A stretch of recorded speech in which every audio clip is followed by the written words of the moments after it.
41. Floating City Blueprint. The fire in the Gryffindor common room flickered, casting warm shadows across the room.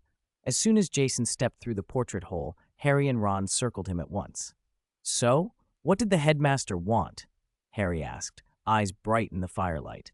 Ron was more blunt, hands on his hips. "It's not more trouble, is it?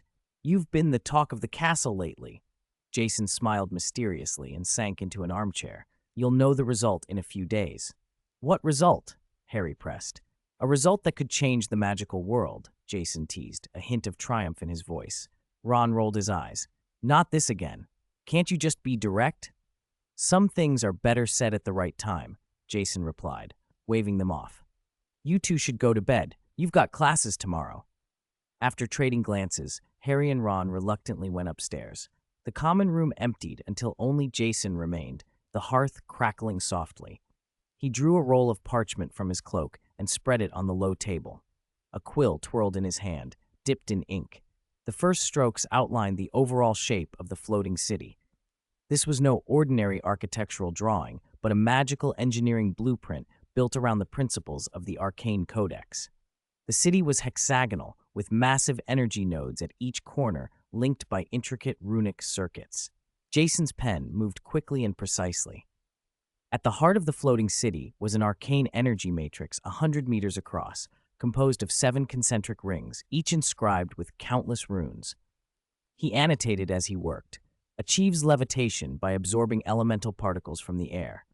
The matrix could automatically capture and convert ambient magical elements, powering itself and maintaining suspension. Once it reached the second stage and an elemental pool was established, the city's foundation would become a true magic metropolis. The defensive systems were equally detailed. Jason had designed 3 layers of protection, an outer barrier of mist, thunder, and storm, a middle magic shield capable of resisting diverse spell attacks, and an inner layer of illusionary confusion and killing arrays to deal with invaders. A self-destruct array served as a final contingency. The internal layout was thorough. A central arcane tower housed the most advanced laboratories, surrounded by residential districts able to accommodate 1,000 people. Around the city walls, arcanists would build their own towers on the perimeter. A teleportation zone would link the city to the outside world for easy movement. The lowest level contained a production area for crafting magical items, a dedicated alchemy workshop for advanced devices, and planting zones for potion ingredients and food. The whole system was intended to be self-sufficient. A faint scent of lavender drifted over, and Hermione's voice broke his concentration. "What is this?" He looked up to find Hermione sitting beside him, her brown curls brushing his shoulder. She held a thick, worn book, her eyes alight with curiosity. "Why aren't you asleep?" Jason started to roll the parchment away. Hermione, quick as ever, snatched it. "Wait, this is the floating city blueprint you showed me last time, isn't it?" Jason laughed awkwardly. Yes." Hermione huffed, half scolding and half delighted. "I knew it. I brought a reference book." She opened the ancient volume and ran her finger down a page. "I looked up old Hogwarts texts today and found that one of the founders had a similar idea." Rough sketches were scrawled in the margins, crude, but their basic concepts matched Jason's design. "Rowena Ravenclaw once envisioned a floating academy," Hermione said. "She abandoned it because of technical limits. Your design is strikingly similar and more complete." Her excitement grew as Jason fully unfurled the parchment. "Oh my goodness, this is incredible!" Hermione breathed, tracing the lines with a careful finger. She pointed at the central matrix. "This core uses the resonance of elemental particles to generate energy. I read about that theory in an old text, but I never imagined it being applied on such a scale." Jason nodded. "Exactly. By using specific frequencies of runic vibration to guide elemental particles in the air, they can be concentrated and converted into lift and power. In theory, it could provide perpetual levitation and self-powering. In practice, elemental particles are scarce. The matrix can only maintain levitation once it detects a sufficient concentration." Hermione's gaze moved to the outer defenses. 3 layers of protection, mist, a magic shield, and illusionary confusion. It's almost impenetrable. But keeping all that active would consume enormous amounts of magic, wouldn't it? "That's where the core matrix shines," Jason explained. It not only generates power, but stores excess energy. The defense systems are prioritized and intelligently regulated. Under normal conditions, they maintain only basic vigilance and only fully activate when under attack. Hermione's excitement grew as she scanned the rest of the blueprint, offering observations. Water for the residences could use air condensation and purification runes. Food can come from magical greenhouses, using elemental energy to accelerate growth. It's practically a closed ecological loop. They talked late into the night, losing track of time. Eventually, Hermione grew practical. How many resources would this take to build? The initial capital and rare materials must be considerable, Jason considered. Conservatively, at least 10,000 galleons to start, and the rare components are even harder to quantify. 10,000 galleons, no small sum, Hermione said softly. And those rare materials, she looked at Jason. That's why I want to promote meditation first, Jason said, a shrewd glint in his eye. Gather capital and influence. When the time is right, people will invest, or we can secure materials by other means. Hermione nodded. You've thought this through. But there are still many technical hurdles. She flipped to another page of the old book. Rune engraving, precision and durability, energy transmission losses in large arrays, compatibility between different magical materials. Those are problems the ancients couldn't solve. Jason listened, making notes on the parchment. Hermione's questions were exact and well considered. You're right, we'll have to tackle them step by step, and if I have someone to help with the research, progress will be much faster. Hermione's cheeks colored. Was only saying. No, Jason said sincerely. Your knowledge and insight are invaluable. He looked at her earnestly. Her heart beat a little faster. She met his gaze, then looked down at the blueprint and the possibilities it represented. This project carries great risks. If it fails, risks and opportunities go together, Jason interrupted gently. I need a partner who understands the vision and can ask the hard questions. You've already agreed, haven't you? He offered his hand. Hermione took a deep breath and clasped it firmly. Then let's do this. Their handshake marked the beginning of a new phase for the plan. At that moment, an owl crashed against the window. Jason opened it. The bird dropped an envelope stamped with the Hogwarts crest and flew off. The letter was from Dumbledore. Jason tore it open and scanned it quickly. Tomorrow, Monday, the Daily Prophet will publish the news, he said, handing the letter to Hermione. Her face hardened as she read. Are you ready for what comes next? Jason rolled the parchment up and tucked it away, eyes bright with anticipation. I've been ready for a long time. Outside, the night wind stirred. Hogwarts stood silent in the dark, and the curtain of change had been drawn, its course unstoppable. 42. Daily Prophet Sensation. Early that morning, 100 owls burst through the high hall windows, wings beating in a chorus. Newspapers fluttered down, spiraling into plates and cereal bowls, and the great hall erupted into a clamor. Someone shouted, loud enough to be heard over everything else, "Look, it's an article by the principal." The center of the front page bore a red headline, Spirit Guiding Meditation, a revolutionary breakthrough in the magical world. A Ravenclaw unfolded the paper and read aloud, first developed by Hogwarts first-year Jason Lester, this meditation has been shown to have remarkable effects on squibs and young wizards. A first year? Someone scoffed. He clutched at the paper. Jason, which house is he in? It can't be Hufflepuff, can it? What's wrong with us Hufflepuffs? A girl snapped, hands on her hips. He's from Gryffindor, a boy shouted, waving the paper high. That's right, one of ours. The Gryffindor table exploded. Crumbs, napkins, and spoons flew as students banged the tables and cheered in a rolling wave. Some held up copies of the paper like banners. The staff table quieted for a moment. Professor McGonagall set down her own copy and scanned the students until her eyes landed on Jason. There was a questioning look there.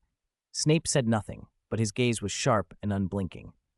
Jason still had a few scrambled eggs on his plate. He took another bite, though his mind was elsewhere. Harry, feeling the weight of a stare on his shoulder, leaned over and murmured, "You expected this, didn't you?" Jason set down his fork, tore off a piece of bread, and said, I sent the manuscript in yesterday. I didn't think the principal would publish it so fast.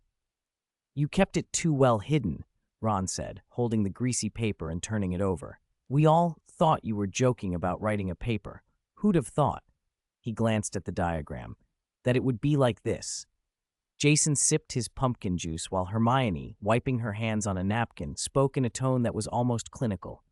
"Do you realize your article could change how people see squibs?" "I know," Jason said.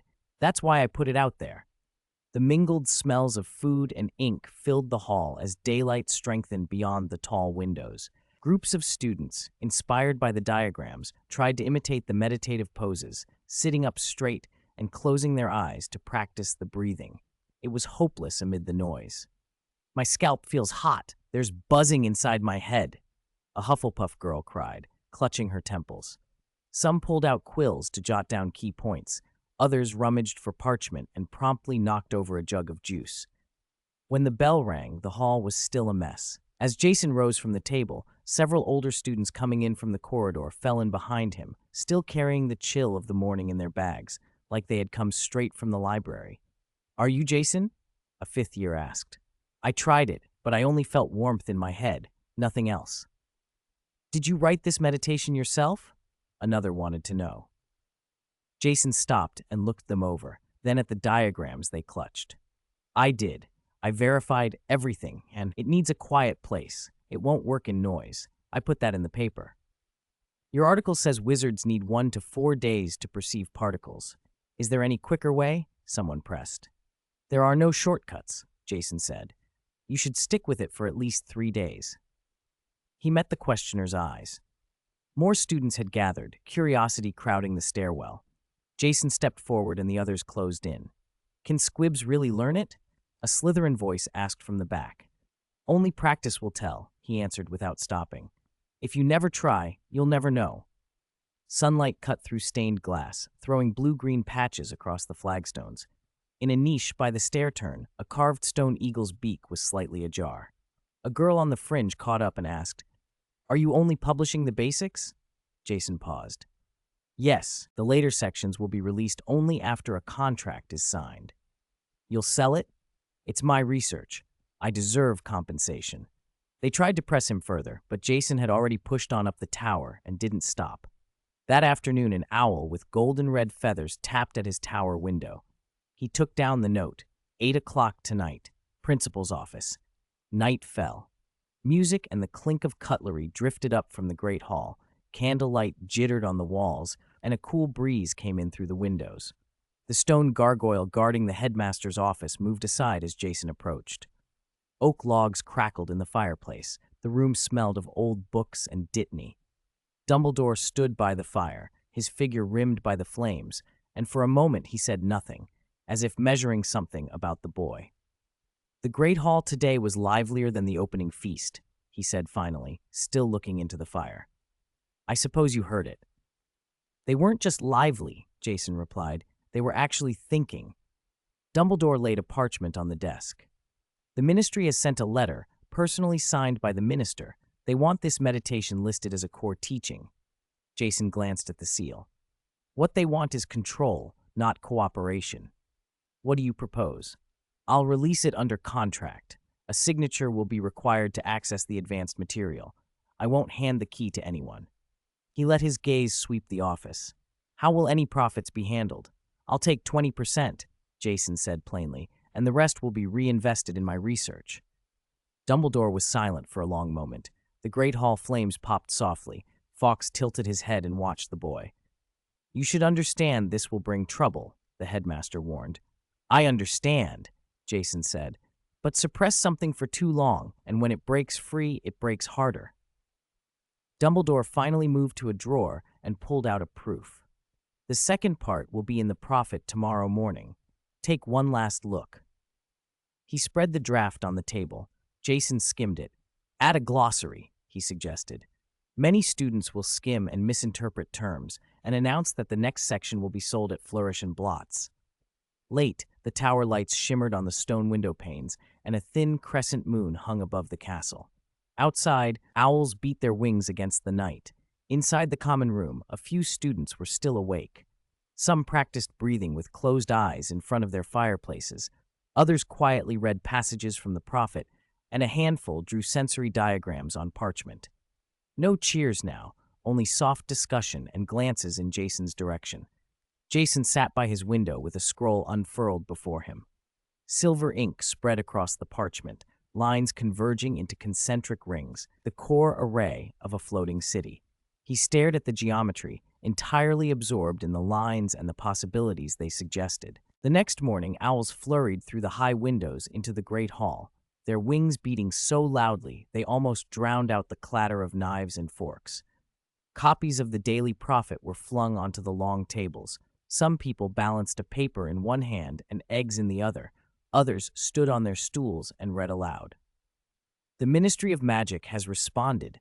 Magical stability has increased by an average of 27%. I told you this thing was useful, a Ravenclaw shouted, waving a paper.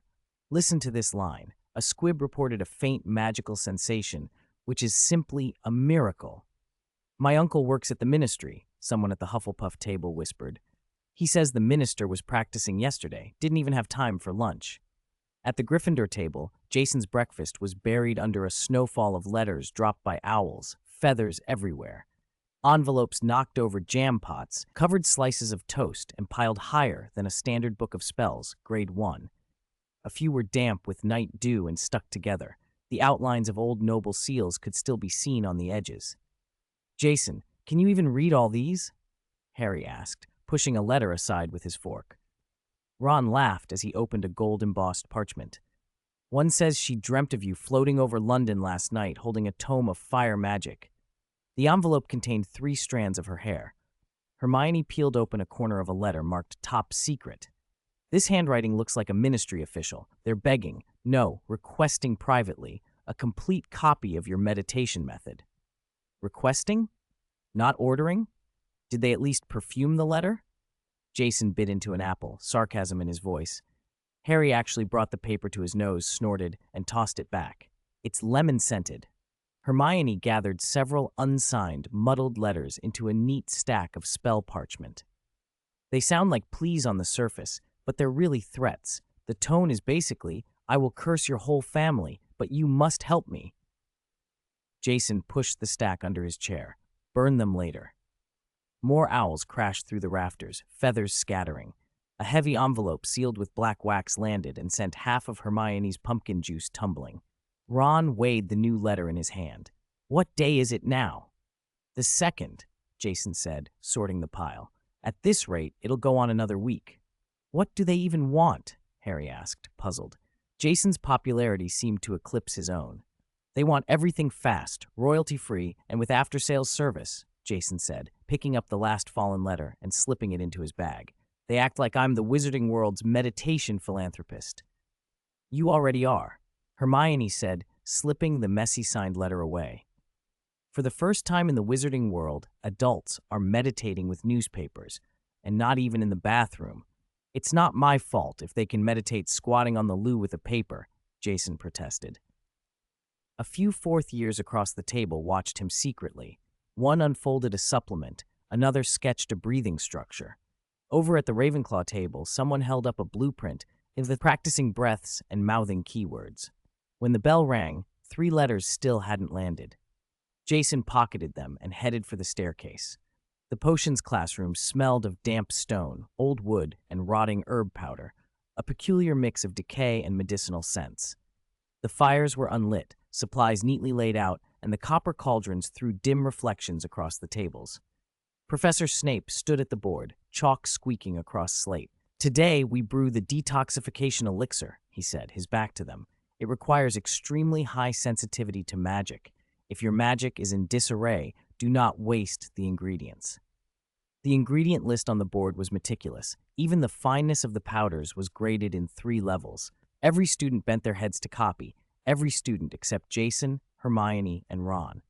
The 3 just watched Snape's back. He moved with his usual precision, but something about the figure under the black robe was thinner than it used to be, missing some of its old, menacing weight. He used the meditation method, Hermione said quietly. His magic's steadier, but he hasn't told anyone. He told us, Harry said slowly, not with words, by how he is. Ron set his pestle down and bit his lip. Every time I look at him now, I get a lump in my throat. I don't know if it's respect or sadness. It's the weight that comes from knowing too much, Jason said, eyes on the chalk dust. We know what he lives for, and we know the secret he can never speak. Snape turned suddenly. His eyes were cold. 20 points from Gryffindor. Discussing a teacher in class, or are you all self-appointed little detectives? His voice was the same flat tone, but sharper. The three bowed their heads and said nothing. Snape stayed still for a moment, then turned back to continue writing. When the fires were finally lit, the cauldrons warmed quickly and the liquid began to bubble, giving off a faint smoke. Silverthorn pollen sent the steam a pale blue. Hermione worked with steady hands. Harry cut the dragon's bane into fingernail-sized chunks without a sound. Ron stirred, glancing up now and then at Snape's shadow on the floor. Near the end of the brewing, Snape paused in front of Jason and looked at him, not with the usual scrutinizing gaze, but with something harder to name. When class ended, the flames were doused and the room quieted. Jason returned the tools to the box and finally, with careful, almost reverent motions, wiped the residual powder from the tabletop. He keeps his distance because he's afraid that the more we understand him, the more we'll pity him, Hermione whispered. Pity's the one thing he can't stand, Jason answered. The more we see, the more we strip away his armor. There's nowhere left for him to hide. So the three of you, stop looking at him like that, Jason said after a beat. It's disrespectful. All right, but he does seem a little pitiful, Ron murmured.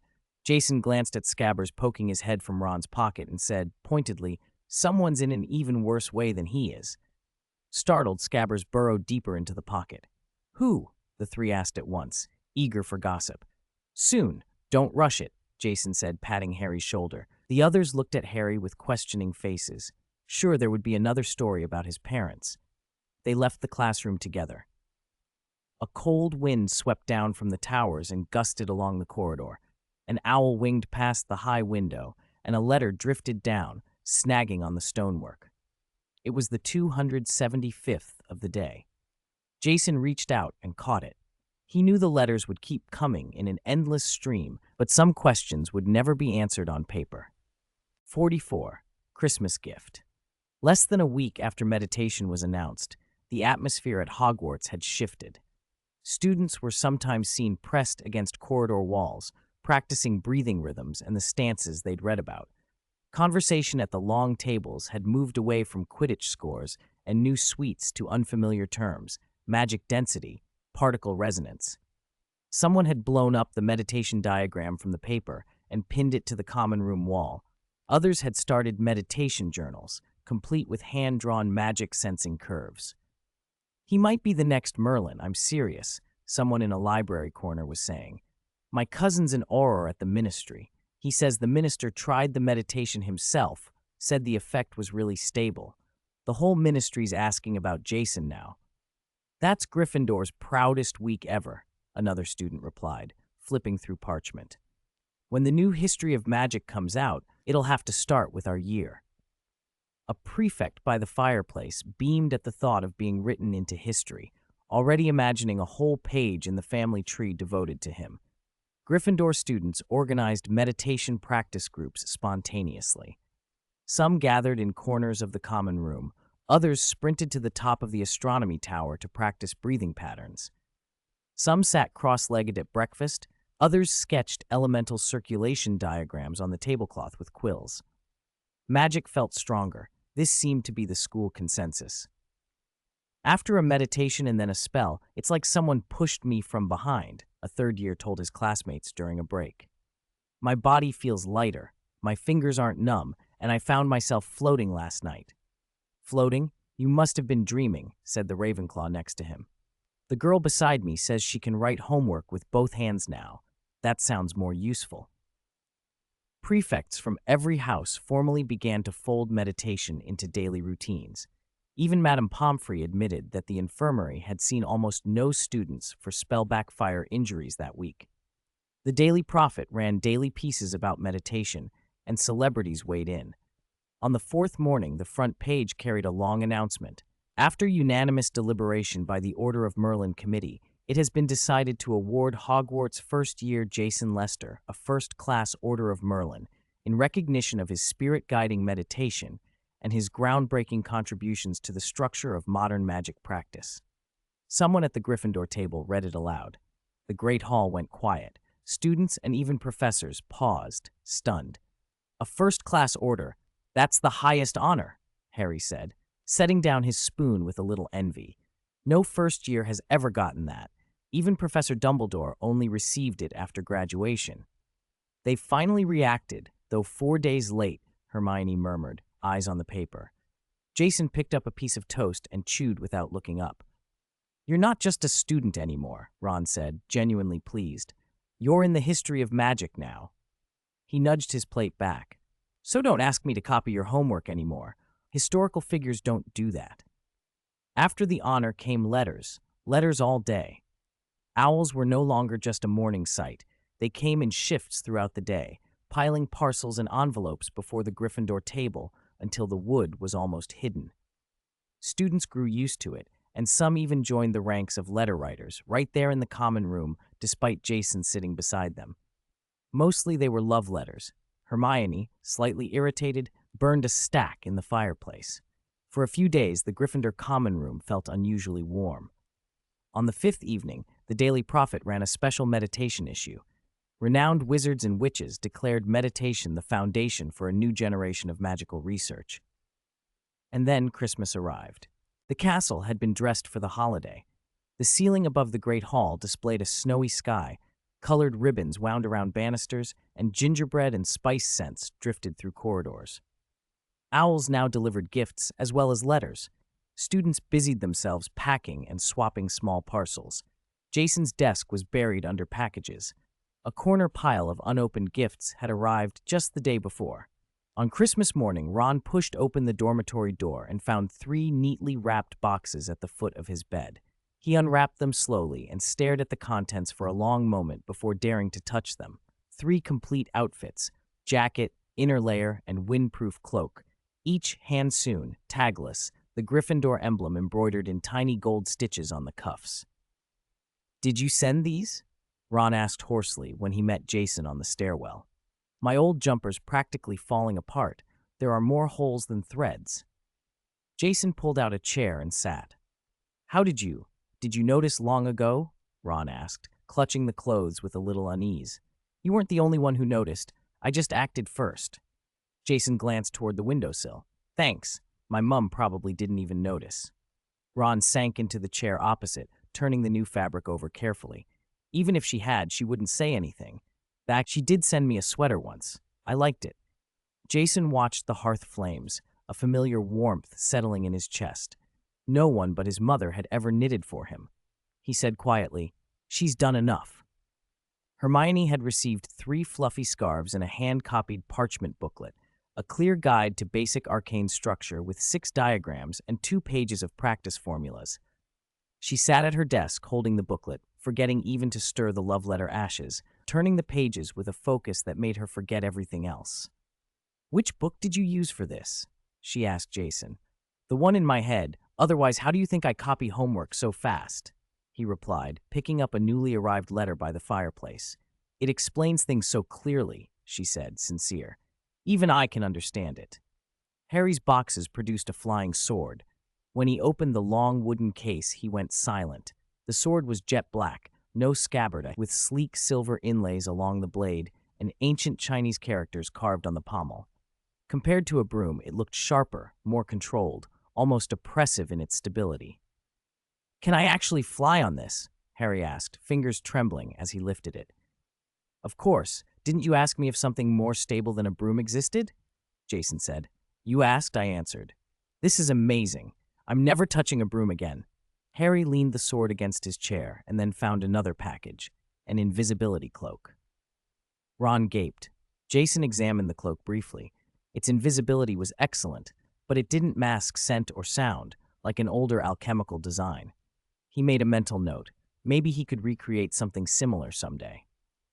Jason hadn't forgotten the professors. Professor McGonagall received a quill that could annotate changes in spell structure. Professor Flitwick got a book of musical ripple diagrams. Dumbledore was sent an exquisite pastry from the East. Snape received a handwritten scroll of potion structure diagrams and a bottle of shampoo. Inside was a single line of instruction. Start on page 3. By the way, time to change your greasy hair. The common room buzzed with laughter and the rustle of wrapping paper. Jason leaned back on the sofa, unopened letters and boxes at his feet.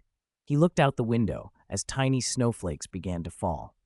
Against the wall behind him, gifts from others were already stacked neatly, filling an entire side of the room. Chapter 45. Sales start outside Flourish and Blots in Diagon Alley. The queue stretched for blocks. Wizards clutched their money pouches and murmured among themselves. The air buzzed with a mix of anticipation and nervous excitement. From a second-story window, Jason watched the crowd. "This is even more out of control than I expected," he said. Dumbledore's voice came from behind him. "People's hunger for unknown power always outstrips our expectations." Jason turned. "Headmaster, have all the contract scrolls been checked? I don't want any mistakes." Dumbledore smiled. "Don't worry, each scroll is bound with an ancient protective charm. Only the purchaser can read it. Any attempt to copy it will make the ink vanish." "Good. With this first edition, I mostly want to see people's reactions." Downstairs, Flourish, the shopkeeper, hung a large notice board with shaking hands. Spirit Guiding Meditation, First Edition. Contents: complete method for improving magic quality. Price: 5 galleons. Restriction: 1 copy per person. Special notice: this edition is protected by contract. Unauthorized dissemination or reproduction is strictly prohibited. A louder uproar rippled through the crowd. The price was far lower than anyone had expected, especially for a method that promised to lift stalled magic. "Merlin's beard. It's really 5 galleons," someone cried. "I thought it'd be at least 20. "Open the doors," another called. The shop door swung inward and the crowd surged. The area in front of the counter instantly became chaotic. "Give me 1. Here's the money. Don't push. My hat's gonna fall off." Jason watched quietly from above. Dumbledore came to stand beside him. "The first edition focuses on improving magic quality. The effects will be obvious, but the second edition you mentioned, on mental power and capacity." The old man's eyes grew serious. Jason nodded. "Yes. After magic quality improves, a wizard's capacity for holding magic tends to increase, and the first edition will accelerate that. The second edition, though, deals with directly challenging the limits of mental power. That's a true leap, potentially improving constitution and extending lifespan." Dumbledore's brows tightened. "Extending lifespan, Jason. Have you considered what happens if that limit is repeatedly broken, even approaching a form of immortality?" Jason met the headmaster's gaze. "That's an extreme hypothesis, Headmaster, but even just lengthening lives and removing frailty would upheave the entire magical world. Especially," Dumbledore added quietly, "for those dark wizards who would stop at nothing for power and eternal life." He gave a soft sigh, as if a headache were forming. Below, a skirmish broke out. Several well-dressed purebloods tried to cut the line and were stopped by Flourish. "We'll pay 10 times. Let us buy first," boomed a tall man. Flourish wiped his brow. "I'm sorry, sirs. Rules are rules. 1 copy per person." "Do you know who we are?" a short, stout wizard demanded, flashing a family crest. Jason's jaw tightened. He opened the window, and the sound of his voice carried down. "Mr. Flourish is doing the right thing. Before meditation, there are no privileges. Everyone is equal." The pureblood wizards looked up and scowled. "A Gryffindor brat," one sneered. "What a tone." Jason didn't flinch. "If you want to learn, line up like everyone else." Dumbledore had appeared beside him. He looked down calmly. His silent authority spread through the street. The purebloods exchanged glances and, begrudgingly, moved to the back of the line. A ripple of approval went through the crowd. "Good on him. That's the way it's done." Many remembered how often entrenched privilege had harmed others, and how many among those families had become Death Eaters. Dumbledore turned to Jason with a small smile. "Your influence is spreading at an astonishing rate," Jason smiled. "This is only the beginning. Headmaster, with today's income, I plan to." Dumbledore raised a hand to stop him. "My boy, I understand your intentions, but galleons are not what I need." He fixed Jason with a sincere look. "You need them more than I do right now, for your research." Jason felt a pang of guilt. "You've helped me so much. The contract scrolls, your reputation is on the line. You shared the core of the meditation with me, except for that mysterious advancement rune you're still studying." Dumbledore's eyes were warm. That trust is worth more than any number of galleons. I only did what I should." Relieved, Jason replied, "Without your support and guarantee, none of this would have gone so smoothly." "When will you release the second edition?" Dumbledore asked, changing the subject. "Its impact will be far greater than the first." Jason thought a moment. "At least a month from now, I want to observe the first edition's effects and give the wizarding world time to adapt and digest. The second edition, about breaking through mental limits, is sensitive. I'm still deciding on pricing and restrictions." Dumbledore nodded. "Caution is wise. Too rapid a change breeds needless chaos. The Ministry will likely send someone." An owl beat its wings and landed on the windowsill, a Ministry of Magic letter tied to its leg. Jason untied it, unfolded the parchment, and read aloud. "The Ministry requests detailed information on the meditation, including a side effects assessment and a long-term impact report." He handed the letter to Dumbledore, who scanned it quickly. "That was to be expected. Their request is reasonable. It concerns the welfare of all witches and wizards." Jason folded the letter and set it away. "I'll prepare a thorough report. It's a good chance to show them our professionalism." The late sun painted Diagon Alley in warm light. The queue at the bookstore still snaked down the street. Flourish was sweating but smiling. Today's sales had already broken the shop's records. Jason looked out at the crowd, already turning over new plans. "Headmaster, I'm going to Gringotts tomorrow," he said. Dumbledore's eyes flickered with interest. "To deposit today's earnings?" Jason winked. "Not all of them. I want to rent a vault at the highest security level." He paused, smiling slightly. "Some things need a more reliable place, especially the second edition and the true core of the floating city." As Jason stepped into the Gryffindor common room, the familiar warm orange glow hadn't quite registered before two figures came racing up to him, faces alight with excitement. Harry was in front, practically bouncing. "Jason, quick, tell us!" Was Flourish and Blotz really so packed that even the goblins at the door had to come out and direct traffic? Ron followed close behind, jaw working as if he might choke on the every flavor beans he was clutching. The paper said Mr. Flourish was counting galleons until the pattern on his vault key was almost worn smooth. "Tell us, what was it like?" Jason smiled, slipping between them and sinking into the most comfortable armchair. He poured himself a glass of pumpkin juice and took his time before answering, letting them hang on the suspense. "Well, yes. There were quite a few people." He savored the pumpkin aroma before continuing. "It was like the excitement in the stands when the Gryffindor team is leading by 150 points at the Quidditch World Cup final, multiplied by 3.5. Harry and Ron both exhaled, picturing the crowded shop. Hermione crossed from a corner, clutching a book even thicker than Hogwarts, a history. The Daily Prophet ran front-page pieces about meditation for 3 days straight, she said. "They say the first edition sold out immediately. A lot of witches and wizards want a second edition already. Some even suggested you do a big signing in Diagon Alley." Jason waved a hand. "A signing? No thanks. My hand would go numb." He looked at their expectant faces. "And as for a second edition, there's no rush. I want to see the user feedback from the first run. If the reviews are bad, I'll be revising it overnight and fretting myself gray." "Probably at least a month," said Harry. "Good things are worth waiting for." Harry and Ron exchanged a satisfied look, glad to be friends with someone like Jason, unaware that Jason had long seen them, in his quieter moments, as little more than instruments. Ron rubbed his hands together, his earlier uncertainty shifting into something conspiratorial. "Speaking of that, Jason, we made a huge discovery." Harry leaned in, glancing around before dropping his voice. "It's front-page stuff for the Prophet. Big, bold, screaming headlines." Jason raised an eyebrow and took another deliberate sip of pumpkin juice.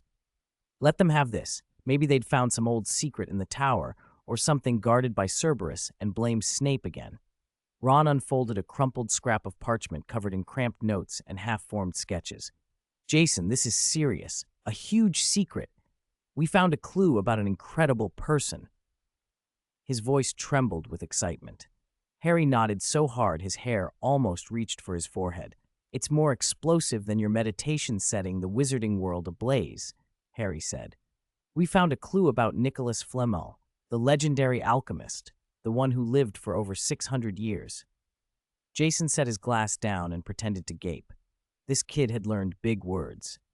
Nicholas Flamel, the one who turns lead into gold and stays alive with the Philosopher's Stone? The old man more ancient than Hogwarts itself? Did you dig up a buried treasure or wake something that's been asleep for centuries? Ron added. Hermione flipped through her hefty tome and pointed to a passage circled with her quill. Based on what we've researched and a few unofficial observations, we have strong reason to believe that the thing Fluffy, the three-headed dog in that guarded corridor on the third floor, is very likely the Philosopher's Stone made by Nicholas Flamel. The Philosopher's Stone? Jason let a wry smile creep across his face. Sounds like one of those legendary items where the moment you touch it, a dialogue box pops up. Congratulations, you have unlocked an epic chain quest of trouble. He studied their eager, nervous faces.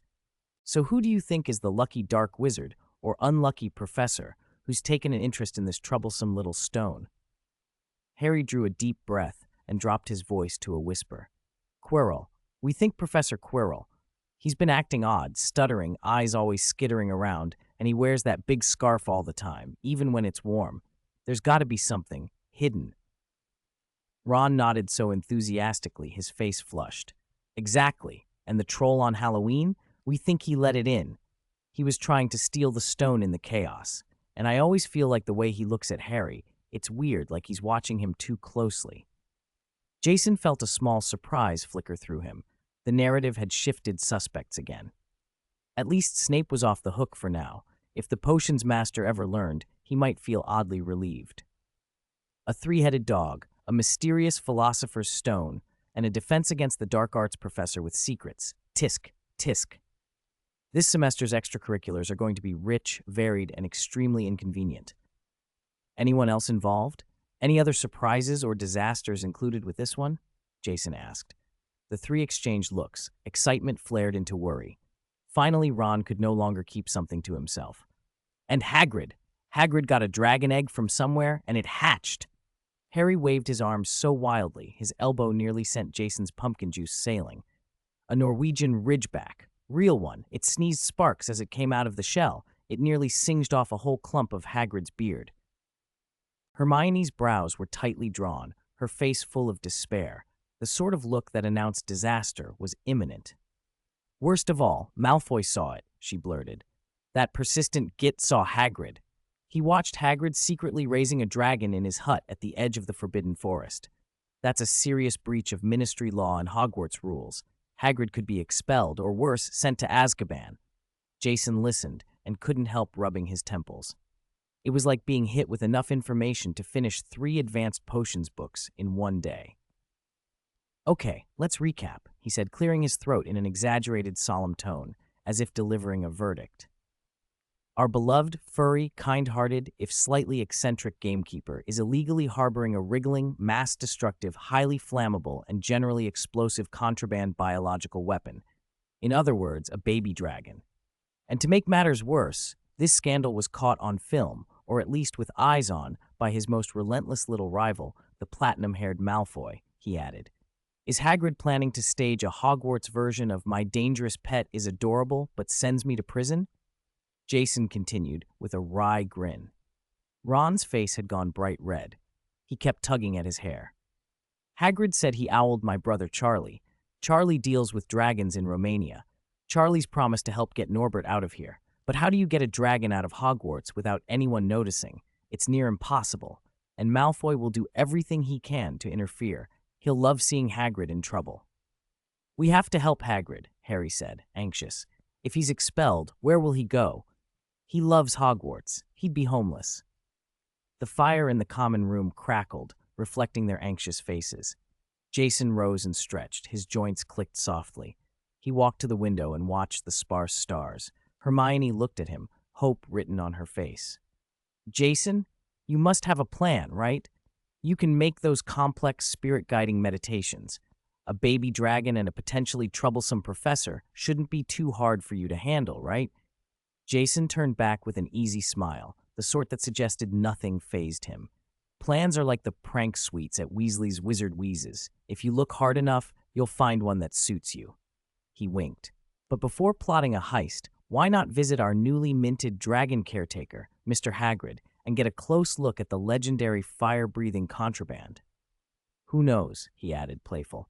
"If we're lucky, we might even sneak a touch of a dragon scale, as long as our fingers don't get chewed off." Night wrapped around Hogwarts. There was no moon, and the wind rustled through the trees, perfect conditions for an excursion. The four of them bent low and crept through the shadows toward Hagrid's hut at the forest's edge, moving with the practiced silence of people who'd done this sort of thing before. Harry knocked quietly on the wooden door. It opened a crack, and Hagrid's big, shaggy face peered out, then widened when he recognized Jason. "Oh, Merlin's beard, it's Jason! Jason Lester!" Hagrid crowed, practically pitching the door off its hinges as he pulled Jason inside. "Quick, come in! It's freezing out there." Inside, the hut was warm and cluttered, the fire burning brightly. In front of it lay a small dragon, all emerald green with glinting scales, who sneezed at the heat and sent a tiny puff of sparks into the air. "Achoo, poof!" A stray spark singed Hagrid's beard. "His name's Norbert," Hagrid said proudly, as if presenting a prize. "Cute, isn't he? Charlie's got a plan, the Norbert Air Transport Project, codename Little Dragon Run. He'll make sure Norbert gets safely to Romania before that little snitch Malfoy can do anything." Norbert wobbled over and began nibbling at Ron's shoelaces. "Hey, my new shoelaces!" Ron hissed under his breath. Jason examined the miniature flamethrower with interest. "Hagrid, your hobbies keep getting more dangerous. What next? Are you opening a Fantastic Beasts and Where to Find Them theme park in the Forbidden Forest?" Hagrid chuckled and shuffled to the cupboard, pulling out a plate of hard rock cakes. "Jason, try one of me new ones. Double raisins." After farewells to the overjoyed Hagrid and a very curious Norbert, who was still practicing tiny flames, the four slipped back toward the castle. Moonlight, where it found the clouds, lit the winding path, and everything felt quieter than usual. Suddenly, Harry tugged Jason's sleeve, eyes alight with a secret. "I'm taking you to see something amazing, a real treasure, guaranteed to make your jaw drop." His secrecy piqued the others' curiosity, and he led them through a maze of unused corridors to an abandoned classroom. In the center stood a tall, full-length mirror, its ornate gilded frame carved with an odd inscription, "Erised stra eru oit, ube kafru oit on wosi." "That's it, the Mirror of Erised." Harry breathed, longing in his voice. He was the first to step forward. In the mirror, he no longer stood alone. His parents were beside him, smiling with love. Harry watched them, spellbound, a gentle smile on his face. Ron went up next. His reflection was not the anxious boy they knew, but the Gryffindor Quidditch captain, holding the house cup, surrounded by cheering crowds and pockets bulging with galleons. He beamed like an idiot. Hermione approached with a curious tilt of her head. In the glass, she wore a prefect badge and held a thick stack of certificates, each stamped "Outstanding." She nodded in satisfaction. Finally, it was Jason's turn. He strolled to the mirror with his hands in his pockets. 48. Practice the spell. The mirror clearly reflected Jason, and behind him were Harry, Ron, and Hermione, their faces alight with expectation. And then, nothing changed. The Jason in the glass was exactly the same, calm, clear-eyed, looking back as if into an ordinary full-length mirror.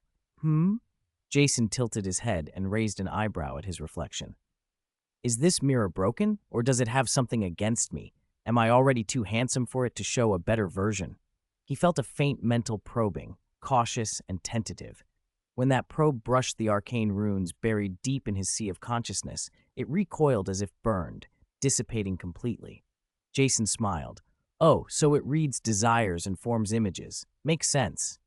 He struck what he thought was a handsome pose. "I must be a practical person. No wild fantasies. Mostly I go after what I want myself. I don't need a mirror to promise me anything." He shrugged and stepped away. Back in the Gryffindor common room, the fire chased away the chill of the night. Harry sat lost in the memory of his parents' smiles, eyes vacant and a little stunned. Ron was basking in the glow of feeling like a winner, chuckling now and then. Hermione had opened Hogwarts, a history, and was scanning the entry on the Mirror of Erised. "The book says it shows a person's deepest desires, but it's dangerous to get lost in it," she read aloud. Jason yawned and stretched. "All right, enough research for tonight. Go wash up and get some sleep. Professor Quirrell's defense against the dark arts lesson tomorrow is soporific. Hopefully he won't go off on one of his tangents halfway through again, Ron muttered. Harry lay on his four-poster bed, turning and turning, his parents' gentle smiles playing over his mind like a dream.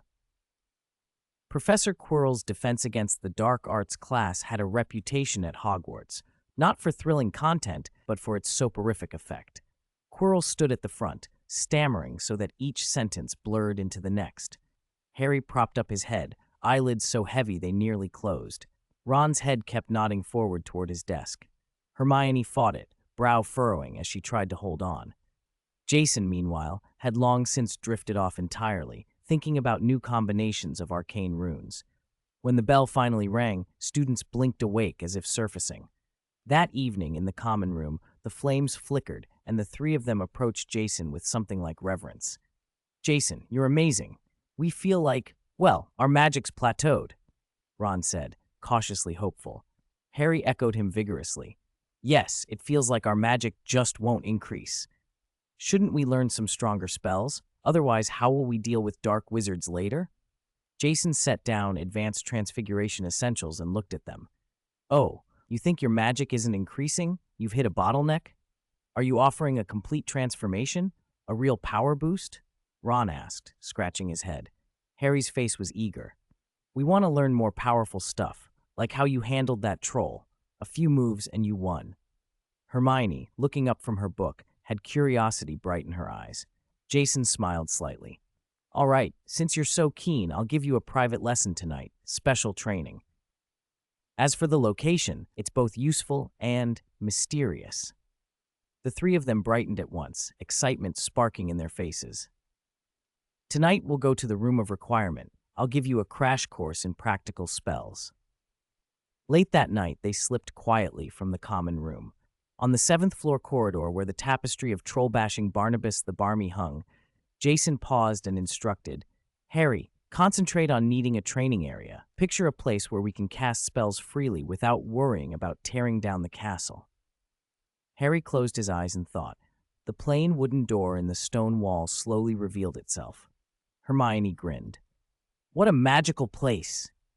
They pushed the door open and found a spacious, bright training area. A line of practice dummies stood at varying distances. The floor was covered with thick, soft mats to cushion any falls. "Not bad," Jason said. He turned serious. "Before I teach new spells, I need to make something clear. The feeling that your magic isn't increasing doesn't mean you've truly reached your limit. It's because your bodies can only hold a certain amount of magic right now. Once that capacity is full, magic will seem stuck. Only when you're closer to 18, when your bodies are more developed, will your magic approach the true potential each of you can reach. So don't try to shortcut everything. Fundamentals matter." Harry and Ron nodded, still only halfway grasping. Hermione looked thoughtful. "Mental strength is another issue entirely. It needs different methods. I'll teach you some basic meditation and focus techniques so you can concentrate when casting that will make your spells more powerful. Okay, enough theory. Let's do some practical exercises." Jason cleared his throat and settled into teacher mode. "Ron, you first. You're straightforward and forceful. I'll teach you an earth spike technique." He snapped his fingers, and a sharp stone spike rose obediently where he wanted it. "Imagine the enemy is at your feet, then stomp and channel the power. The incantation is Terra Spiculum, simple and direct." Ron rubbed his hands together, eager. He stepped into the open and, concentrating, stomped. "Terra Spiculum." The ground trembled, and a small mound of earth popped up. Harry and Hermione stifled laughter, shoulders shaking. Jason pinched the bridge of his nose. "Ron, good effort, but the magic needs direction. I didn't mean you should use brute force. Use your mind to guide the earth. Let the spell pull the ground up. Don't try to smash it out with your foot." Next was Hermione. "Hermione, you're intelligent and precise, perfect for control spells. Minor healing spell. Incantation. Senatio Minor. It's useful for small cuts and scrapes in a pinch." A soft white light sprang from Jason's palm and swept a dummy. The simulated scratches faded as if mended by invisible stitches. Hermione watched closely, copying his gestures and tone. "Senatio Minor." A faint, steady white glow flowed from her wand tip and touched the dummy's surface. "Excellent. Jason said, "Hermione, your control is as good as ever." Finally, it was Harry's turn.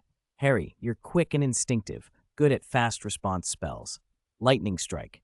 Incantation, Fulmin Parvis, a small focused lightning attack." Jason tapped his fingertip and a small cluster of electrical arcs danced into being, crackling faintly. He sent them toward a distant target. 49, prepare to send the fire dragon away. The practice dummy lurched backward and collapsed, leaving a scorched patch in the center. Harry flexed his tingling wrist.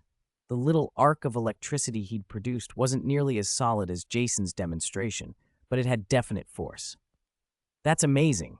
It's way more powerful than Expelliarmus," he blurted, eyes bright with excitement. On Ron's side, after Jason's patient coaching and several tries, he'd finally managed to pull a few stone spikes up out of the floor. They were uneven and crooked, but they had shape, no longer the pathetic little mound he'd produced earlier. "Hey, look at mine!" Ron shouted, stamping his foot. 3 half-foot-tall spikes jutted from the ground in front of him. The last one drooped weakly, but Ron was delighted with the improvement. Hermione was the quickest with the basic healing spell. A steady, gentle white light flowed from her wand tip, and the simulated scratches on the dummy smoothed away at a rate you could actually see. Jason watched the three of them and nodded, clearly pleased. The practical training plan was starting to pay off. "Remember," he said, "the power of a spell isn't just in the words. Focus and control are far more important.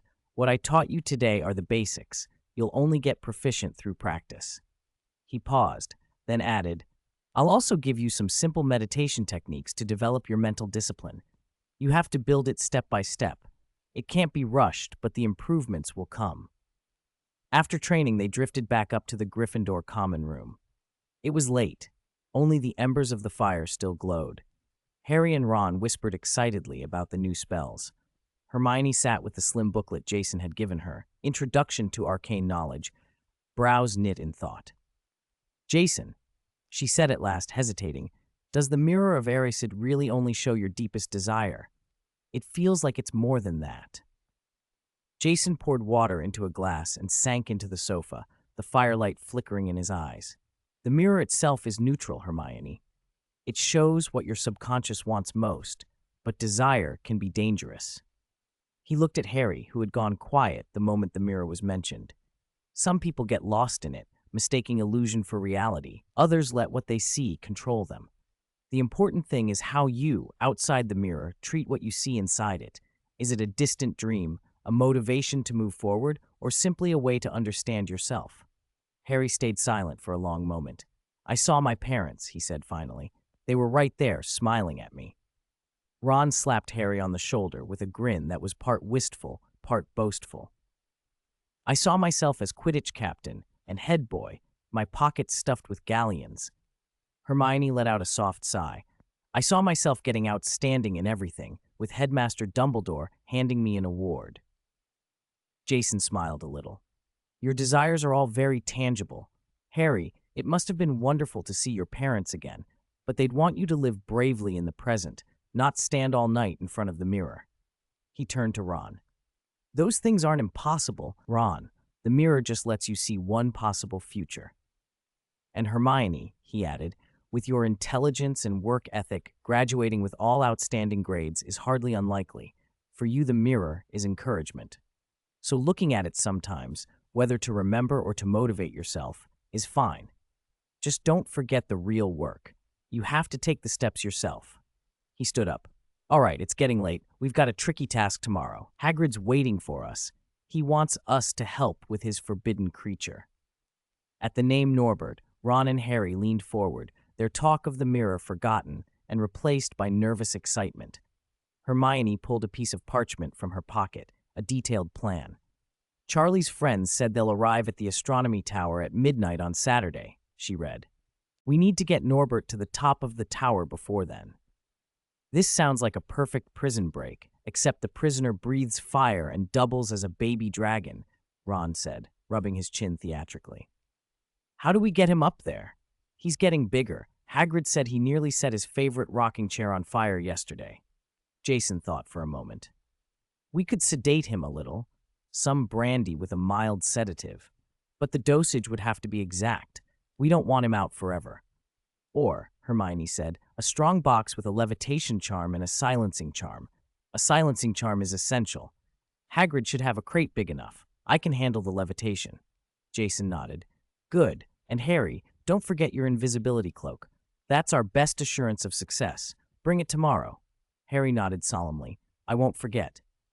The common room crackled and settled back into quiet. The prospect of the rescue made all four of them a little jumpy, but none of them felt alone. Outside, moonlight fell across the silent silhouette of Hogwarts, an apt cover for the secret operation planned for the night.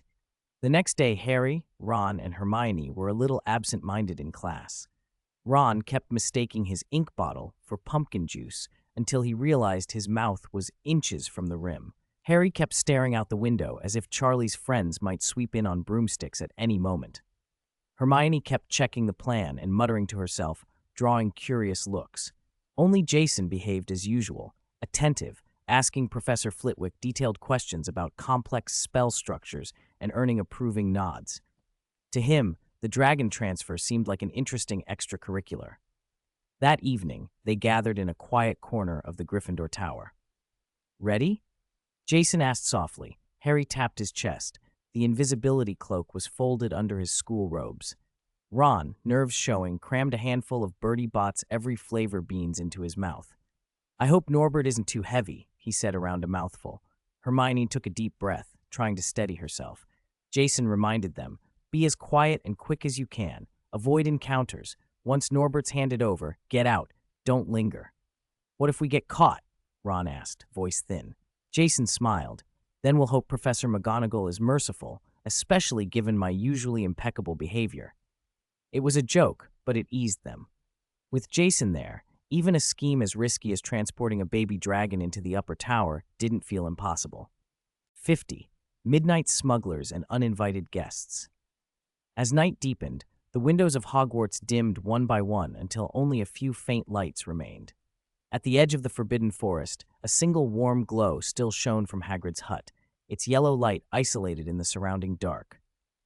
4 figures crouched together beneath an invisibility cloak, creeping across the damp grass toward the door.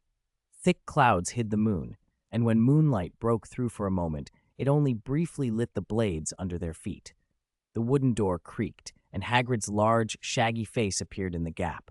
The tense lines around his eyes eased when he saw them, though he still looked uncomfortable. Quick, get inside. Norbert's got the scent of something. He's throwing a right tantrum. Inside, the Norwegian Ridgeback hatchling seemed much larger than the last time they'd seen him.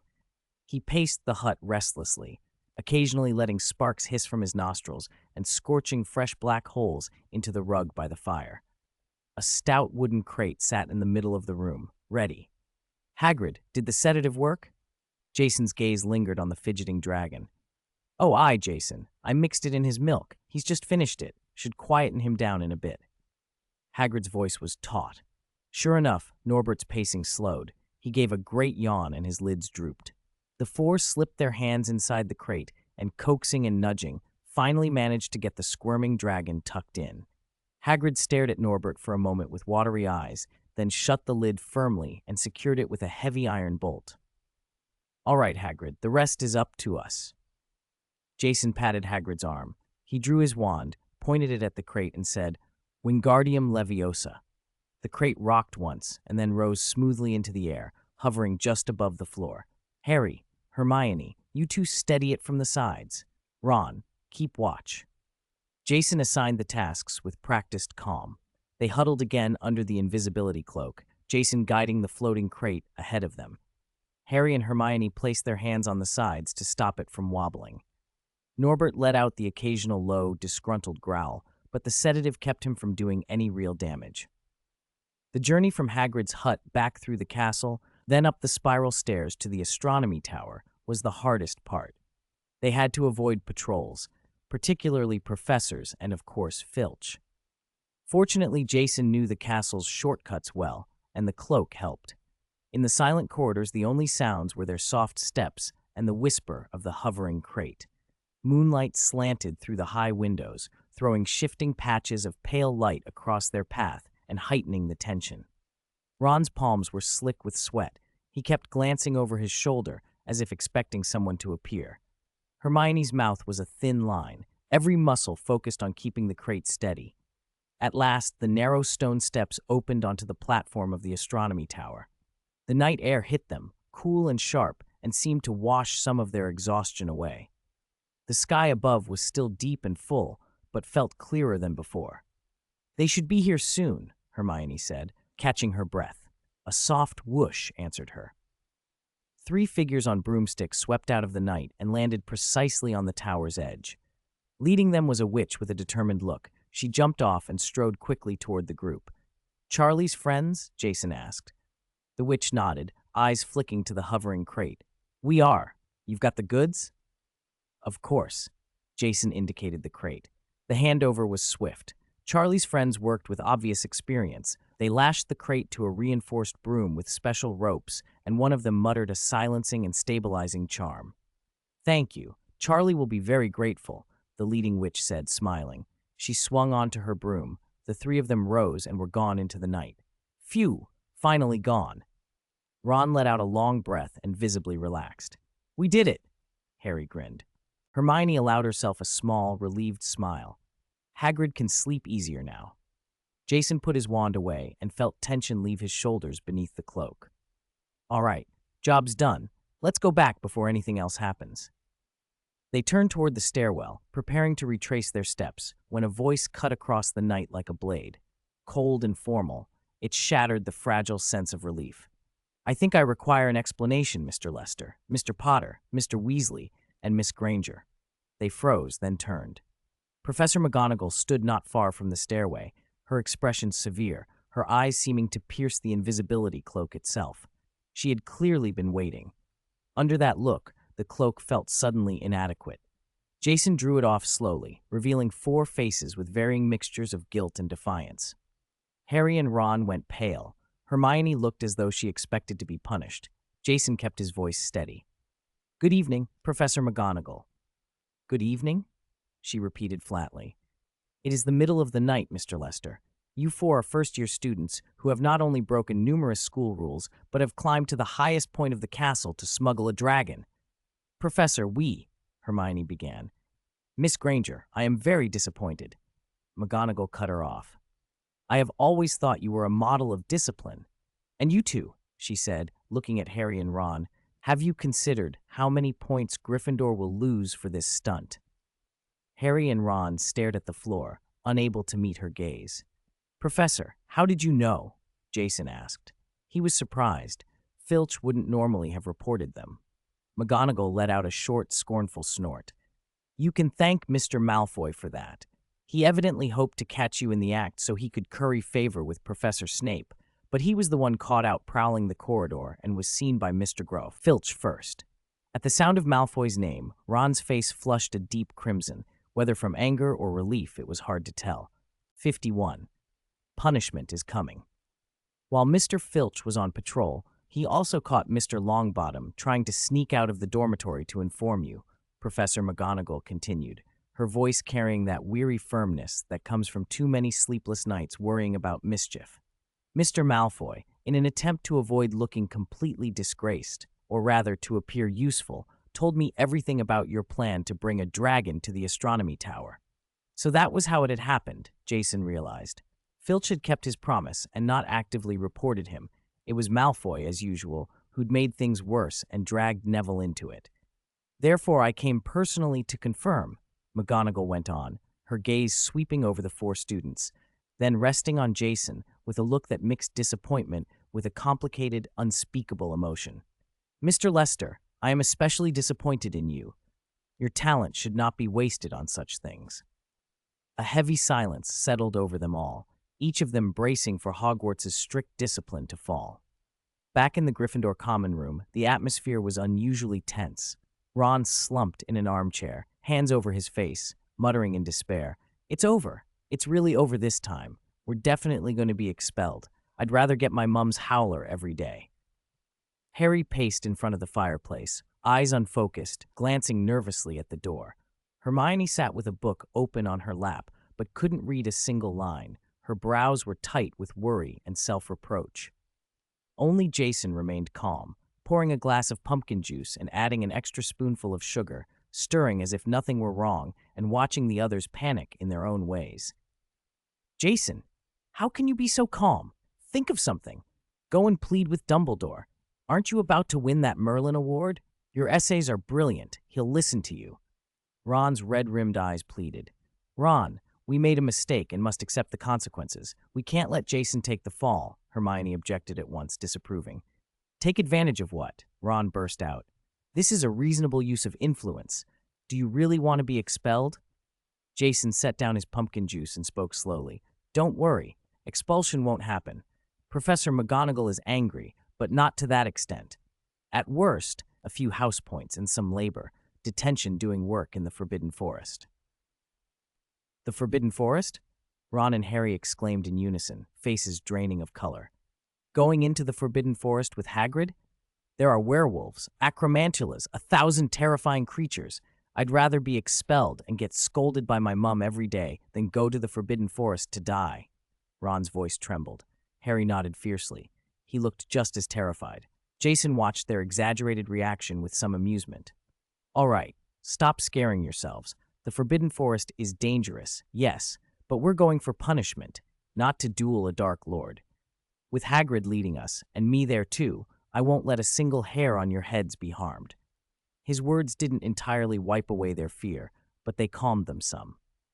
The next day, the three of them had dark circles and spent every class in a state of dread, only hoping the bell wouldn't ring and that Professor McGonagall wouldn't suddenly appear at the classroom door. After lunch, McGonagall's summons finally came. Go to her office immediately.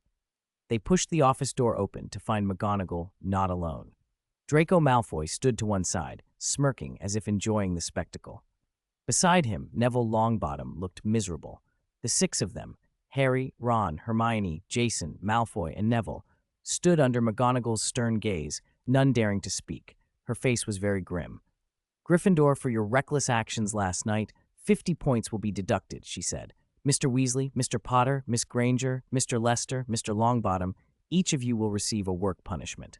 She turned to Malfoy, her tone icy. As for Mr. Malfoy, Slytherin will lose 20 points for wandering after curfew and intending to cause trouble. And, Mr. Malfoy, she paused, the chill in her voice sharpening. About the dragon last night, you will not speak a single word of it to anyone. You must understand that the smuggling of dragons is a serious crime, capable of alarming the Ministry of Magic. If this matter leaks, I will gladly have a conversation with your father about the future reputation of the House of Malfoy. Malfoy's smug smile froze and flickered into fear. He bowed his head, not daring to meet McGonagall's eyes again. McGonagall drew a slow breath and continued. I have discussed the circumstances with the headmaster. The reasons you had do not exempt you from school rules. The six of you will go into the Forbidden Forest tonight to assist Hagrid, the gamekeeper, on his night patrol. This should give you a proper taste of true danger and a chance to reflect on your actions. At the mention of a night patrol in the Forbidden Forest, Ron's face turned pale once more, as Jason had expected. Jason spoke up. Professor, if the point is for us to experience fear and reflect, it would be best for all six of us to go together with Hagrid. We don't know the forest. Splitting up would only make things worse. If, after tonight, you still think we haven't learned our lesson, we can be separated tomorrow. McGonagall studied him for a moment. She knew Jason Lester wasn't an ordinary student. His suggestions usually had merit. Mr. Lester's suggestion is sensible. The original plan was for you to patrol together. Tonight, the six of you will accompany Hagrid. I hope you all learn from this. Her tone allowed no argument. The office door closed behind them, and for a moment, the corridor seemed a little easier to breathe in, though Ron still looked glum.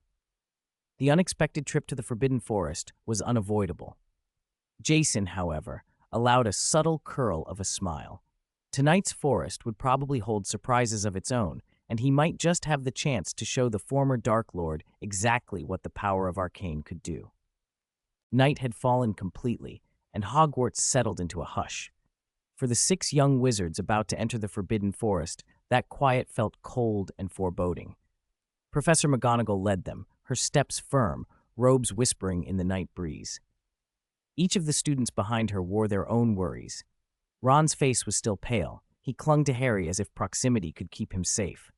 Neville kept his head bowed, fingers clasped so tightly his knuckles were white. Hermione pursed her lips and furrowed her brow, mentally cataloging everything she knew about dangerous forest creatures and how to deal with them. Malfoy wore an expression of disgust and reluctance, shooting resentful, guarded glances at Jason that were as close to fear as he would admit. Harry was uneasy about the unknown dangers ahead. Only Jason's face was calm, as if he were taking a casual midnight stroll. His gaze swept the deepening shadows of the trees. His hands were tucked in his sleeves, occasionally tracing a rune that glimmered and vanished as if from habit. They reached the edge of the forbidden forest, where Hagrid's small cabin squatted alone, a dim yellow light burning in the window. McGonagall stopped and turned to Hagrid. At the sight of the children, so frightened, so dejected, his round face filled with guilt. "Professor McGonagall, this is my fault," he mumbled, voice thick. "I didn't look after Norbert properly. I should tell Dumbledore. This is my mistake. The kids shouldn't be punished for it." McGonagall's expression stayed severe, but her tone softened a little. "Hagrid, Headmaster Dumbledore already knows the whole story. This punishment is meant to be a lesson for them." Hagrid tried to protest again, stepping forward until his tall frame nearly blotting out the cabin light. "But it was the headmaster's decision, Hagrid," McGonagall said quietly, but with iron beneath the words. "And the punishment has been set."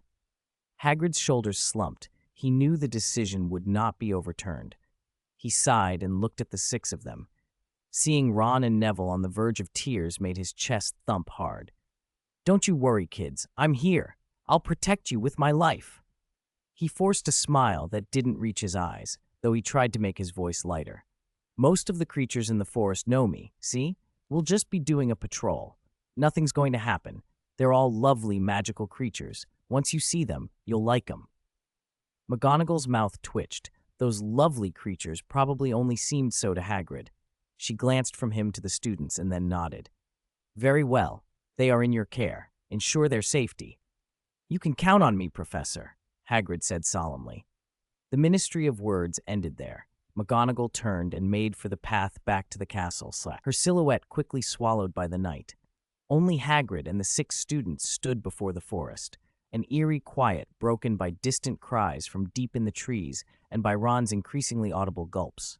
"All right, kids, we'd better go," Hagrid said. "Weather's not great tonight. The moon's hidden by clouds, so we'll need to be quick." He picked up his large crossbow and a lantern from beside the door and held it high. Thick, dark clouds had swallowed the sky. No moonlight, no stars. The forest's edge was a black wall, the lantern's thin beam throwing jittering shadows into the branches. "It got dark so fast," Ron breathed. He stayed practically clinging to Harry as they moved. "You can't see anything out here. It's horrible, and those clouds, it looks like they're only getting worse." Hagrid pushed aside low-hanging branches as they entered, each sweep making the darkness feel deeper. Jason glanced up at the rolling clouds, a small, satisfied smile pulling at his lips. "Good weather," he murmured to himself. "A gift. I hope he likes it." Hermione heard the low sound and looked at him puzzled, but Jason had already turned his attention back to the path, eyes fixed ahead. Perhaps the rat was already moving. The show was about to begin, he thought. Tonight's perfect for giving a certain unwelcome guest a memorable set of punches, he mused under his breath, eyes narrowing. "Stick close to me. Watch your step for roots. Use Lumos if you need light." Hagrid led them in, his broad back the first to disappear into the dark. The lantern's glow cut a narrow corridor through the black. Harry drew a breath and gripped his wand. Hermione and Neville exchanged one last look, then followed with determined steps. Ron was practically dragged along, eyes squeezed shut more than once. Malfoy hesitated at the entrance, glancing at the consuming darkness as if it might swallow him whole. He muttered under his breath, words sharp and defensive.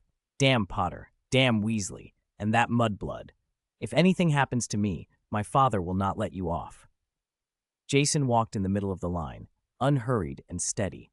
He had the leisure to study the trees and fungi, strange silhouettes in the lantern light, and to feel the night settle in a little closer. The Forbidden Forest, the place whose mention made Hogwarts students shiver, opened to them, black and breathing. Deep within that darkness, a surprise laid in wait, quietly assembling for someone. The night was ready, so was the forest. 53. Shadows and fangs in the deep forest. The heart of the forbidden forest was darker than its edges. The great tree canopies overlapped so densely that even the scant starlight and moonlight were choked out. Hagrid's lantern threw a narrow cone of light ahead, its wavering glow warping the trunks and branches until they seemed alive, poised to lunge. Creak, snap. The crack of dry wood under their feet sounded grotesquely loud in the stillness. Ron had gone pale and was practically clinging to Harry. Every whisper of wind through the leaves or distant, unfamiliar cry made him tremble. His teeth clicked together. "Merlin's beard, this place is worse than Snape's office," he muttered, trying to sound brave but failing. Neville trudged behind Hermione with his head bowed, gripping his wand until his knuckles were white, a fine sweat on his brow. Hermione kept her lips pressed tight and her wand held ready, her eyes scanning the gloom as if searching her books for every creature they might meet. Malfoy brought up the rear, disgust written all over his face as he gingerly avoided mud and roots to keep his robes clean. "If my father knew I was punished to come to this place," he growled under his breath, more petulant than truly frightened. Harry held his own wand and focused on breathing, but his heart hammered. The Forbidden Forest had always been a place of bad memories. Only Jason remained calm. He walked with light, steady steps, taking in the grotesque silhouettes of the trees and the faint phosphorescent fungi that dotted the trunks, his demeanor at odds with the group's tension. "Everyone, stick close. Don't fall behind. We need to find out what's causing trouble," Hagrid said gruffly, pushing aside a tangle of thorny bushes. They walked for about 15 minutes before a faint, sweet metallic smell crept along the path. Hagrid stopped, sniffing the air. His face went hard. He'd smelled blood. "Wait, do you smell that?" he said, and hurried toward a nearby clearing with his lamp swinging. The others followed, and when the lantern light fell on what lay in the center, Harry, Ron, and Hermione all made a sound of horror. A unicorn lay on the ground. Its silver-white coat had lost its sheen, stained with mud and dark clots of blood. There was a terrible wound at the base of its neck. The sweet, metallic scent came from there. The unicorn's bright blue eyes stared blankly at the sky, empty. "No, no," Hagrid choked, a pained sound that shook his broad shoulders. He sank to his knees beside the animal and ran a huge, tremoring hand along its side as if to wake it. His face was raw with grief. "A unicorn. They've killed a unicorn." "Oh my God," Hermione whispered, covering her mouth. Ron stepped back, nearly colliding with Neville. Even Malfoy's sneer faltered and left a flicker of fear in his eyes. "What could have done this?" Harry asked, feeling Hagrid's sorrow like a physical thing. Hagrid's voice was low and furious. "I don't know, but whatever it was has to be wicked. Unicorn blood can keep someone alive, but drinking it curses the drinker. Only someone desperate enough to pay any price would slay one of these pure creatures." "We've got to find it," he snapped, rising. "We can't let whatever did this still be loose in the forest." He looked at the students, panic and determination in his eyes. "We need to split up, cover more ground." "No, Hagrid, splitting up's too dangerous," Jason said at once. Ron's face went an even deeper shade of green, and he hurried to agree. "Yes, Jason's right. We should stay together. It's safer." Hagrid hesitated. He knew that splitting up was risky, but his worry and anger made him impatient. Jason stepped forward calmly. "Hagrid, you know this place. You're faster than we are, and you track better. Let you go after whatever did this. The 6 of us will stick together and patrol the outer parts of the clearing. Watch for anything else. That way you can find it fast, and we won't be left wandering alone." Right. Hagrid, don't worry. Jason's brilliant. He could take on 10 trolls. He can protect us." Ron babbled, relieved and eager for reassurance. Harry and Hermione exchanged a look. It wasn't a perfect plan, but seeing Hagrid's face, they couldn't refuse. Jason's calm, sensible manner won Hagrid over. The boy was clearly no ordinary first year. His judgment belied his age. And there was urgency to tracking the creature. "All right," Hagrid said at last, torn but resolute. "You 6, stay together, whatever you do. Don't go deeper into the forest. If you're in trouble, send up red sparks straight away, and I'll come running." He pulled a handful of signal flares from his belt and handed them to Harry and Jason. "You two, keep these safe." "We will, Hagrid," Jason promised, nodding. Hagrid pointed down two different paths. "I'll go that way and keep my eyes on the ground. You lot stay here and watch the outer paths." With a last, sorrowful look at the unicorn, Hagrid grabbed his crossbow, raised his lantern, and plunged back into the dense trees. The faint, sweet metallic smell lingered in the clearing as the 6 young wizards stood together, uncertain and on edge, watching him go.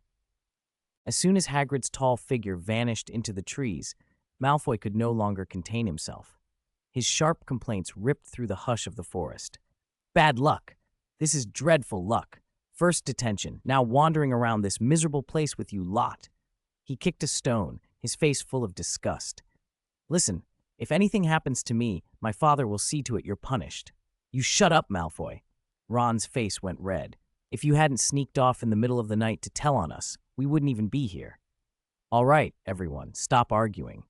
Hermione's voice had a tremor of fear. She clutched her wand and scanned the trees. "We need to stay focused. This is dangerous."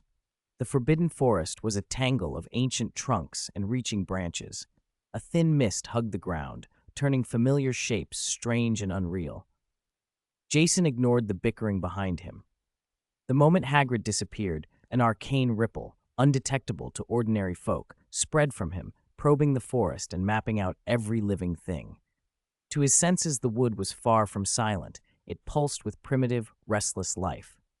"This way." Jason pointed in the direction Hagrid had indicated and stepped forward. Harry, Ron, and Hermione followed immediately. Neville hesitated, then hurried after them.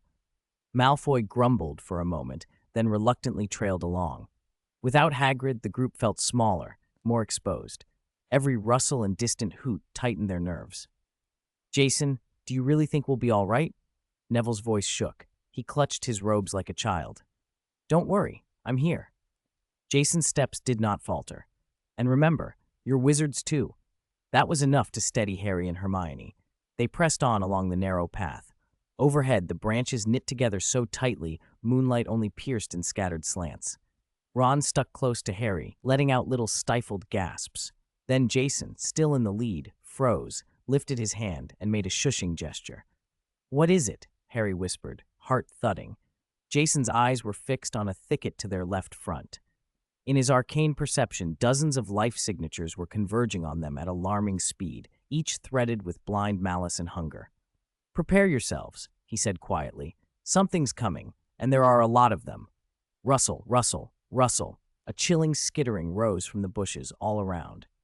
Then a huge, shadowy figure burst out of the undergrowth. It was the size of a small calf, its body covered in coarse black hair, 8 cruel, gleaming eyes set on its belly. 2 great black pincers clicked at its mouth. "Ah, spiders!" Ron's pupils pinched as he let out a horrified scream.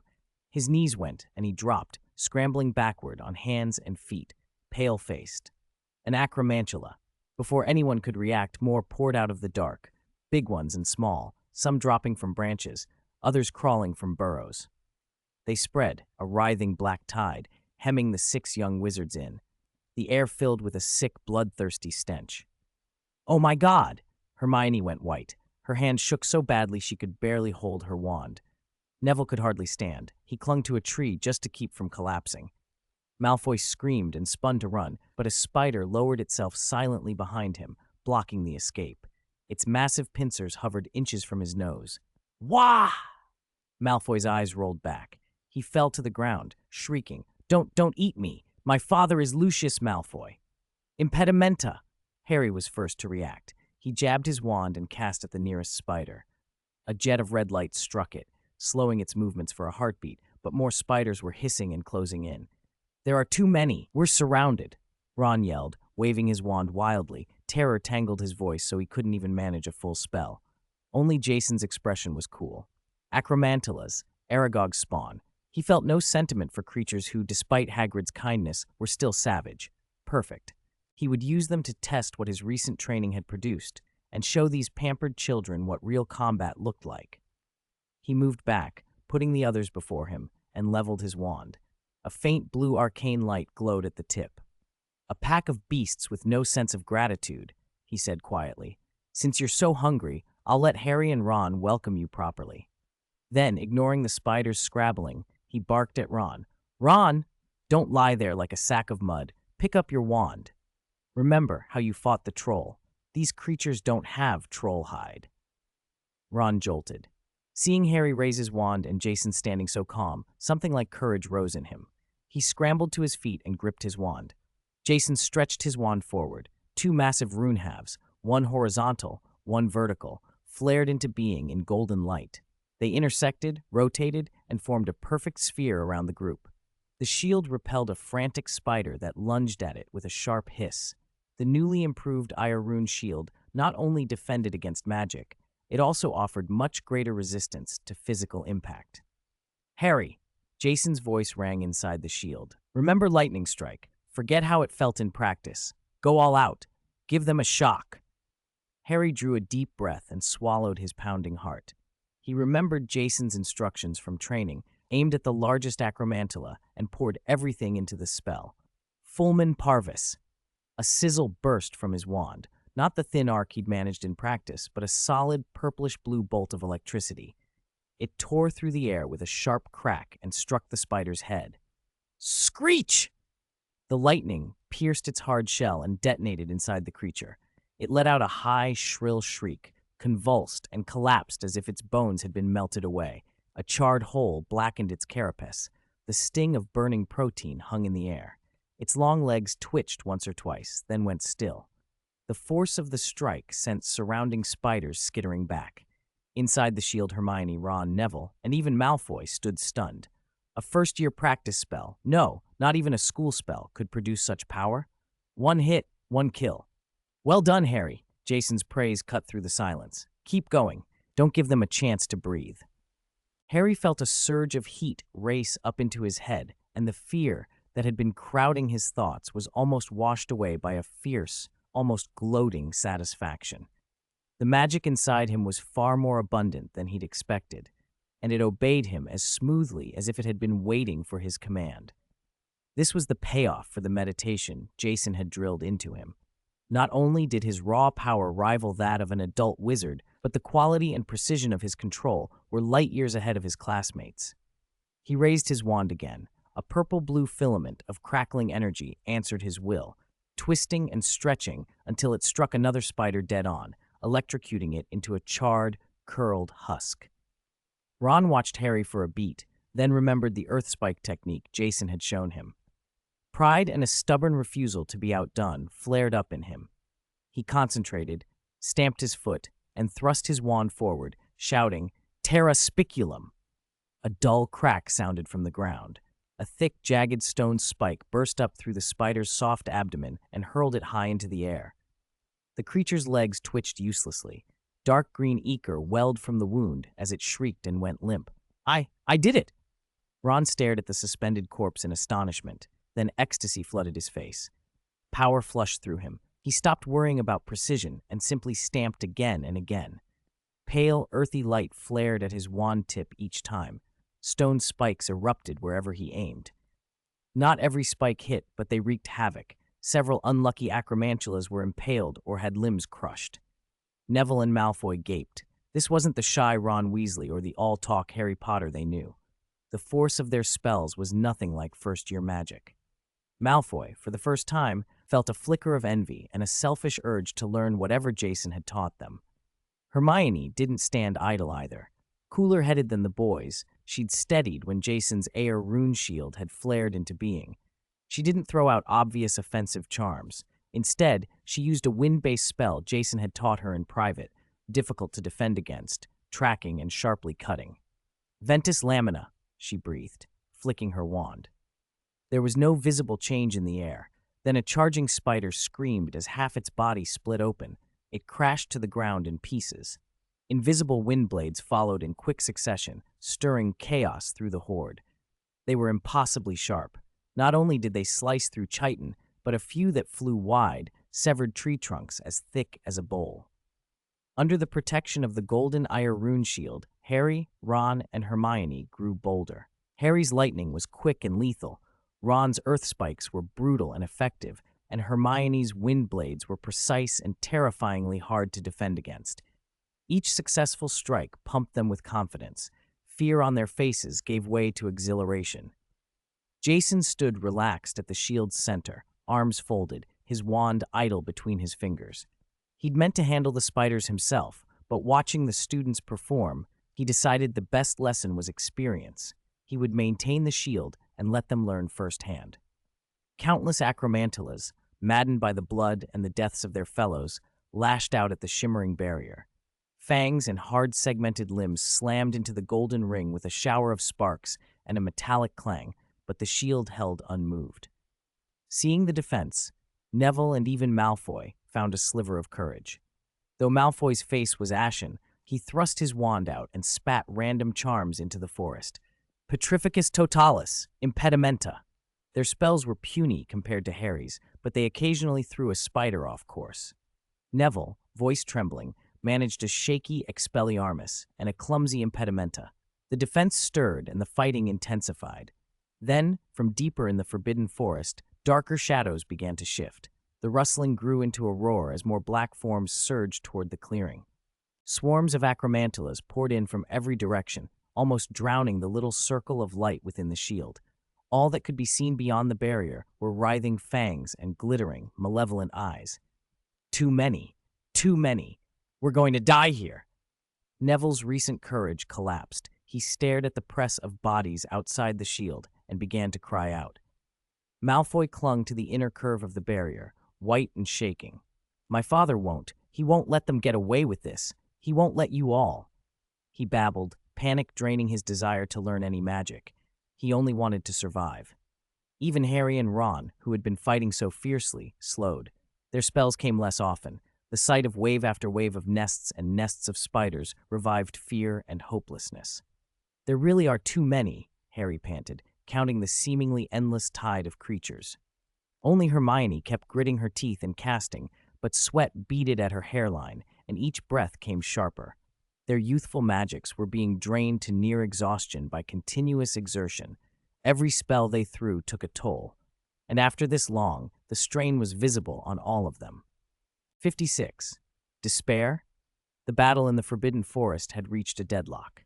Outside the Golden Shield, the corpses of acromantulas were piling up, the sickening stench of blood and rot heavy in the air. In places, black, dismembered limbs rose in heaps as high as a person.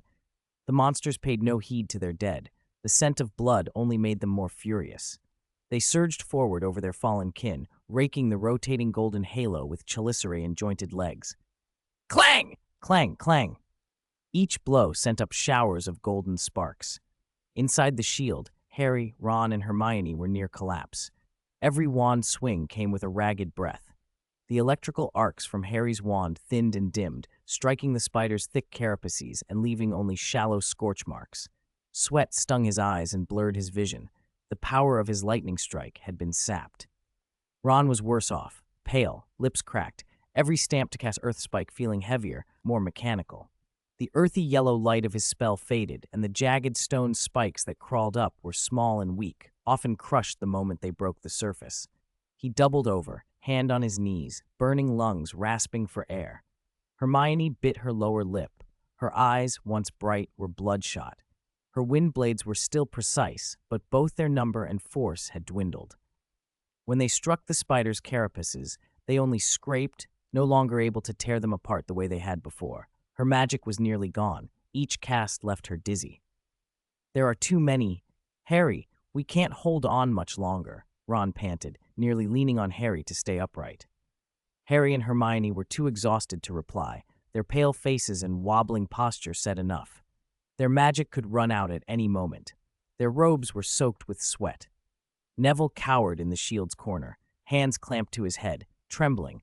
He'd exhausted his magic and could only close his eyes and wait. Malfoy fared little better, pressed against the inner wall of the halo, muttering about his father burning the monsters away. He had lost the energy to complain about Jason or Harry. He only wanted the nightmare to end, to wake up. Jason, however, stood at the center, arms folded, watching the fight with a cold, amused calm. The shield under his command showed no sign of faltering. The golden halo rotated steadily. Even if the spiders attacked all night, he would not run out of magic. He glanced at the three on the verge of collapse, and a faint smile tugged his mouth. They had been pushed to their limits. Further punishment might leave them with lasting damage. "You did very well," Jason said, his voice carrying clearly to everyone inside the halo. Harry, Ron, and Hermione looked up reluctantly. Jason extended his right hand, his wand twirling between his fingers, the tip sweeping over each of them in turn. Restore. Warm currents flowed into their bodies. Their spent magic surged back, filling them with strength. Then Jason's voice softened. Purify. A cool, clarifying sensation washed through them. Fear, fatigue, and despair receded. Even the metallic smell of blood seemed to lift. Their thoughts sharpened. Harry felt as if a weight had been lifted from his chest. His exhaustion and the edge of collapse vanished, replaced by an unusual vitality. When he tested his magic, it was not only restored, but seemed richer than before. What kind of magic is this?" Ron blurted, astonished. He swore he could face a dozen spiders. Hermione's eyes glittered with a mixture of shock and scholarly curiosity. "Incredible! A spell that restores magic and dispels negative emotions. I've never read about anything like it." Even Neville and Malfoy felt the balm of the Purify. Neither recovered their lost magic, but their panic eased. Neville stopped shaking and stared at Jason, bewildered. Malfoy's envy and longing showed more than his fear. He opened his mouth as if to speak, then closed it again. Harry, Ron, and Hermione exchanged looks. Resolve kindled anew. They pushed themselves to their feet, ready to rejoin the fight. "All right, I'll take over from here. Your task is complete. Rest," Jason said, raising a hand to halt them. "Time to show a bit of real skill." He stepped forward, a cold smile flashing in his eyes, half playful, half absolute confidence. "Since these little darlings are so enthusiastic, it would be rude not to give them something severe." Jason raised his wand and, with a slight spread of his fingers, sent a storm of arcane missiles hurling from his fingertips. The missiles streaked through the air, impaling spiders through the abdomen or smashing into carapaces and sending whole acromantulas flying.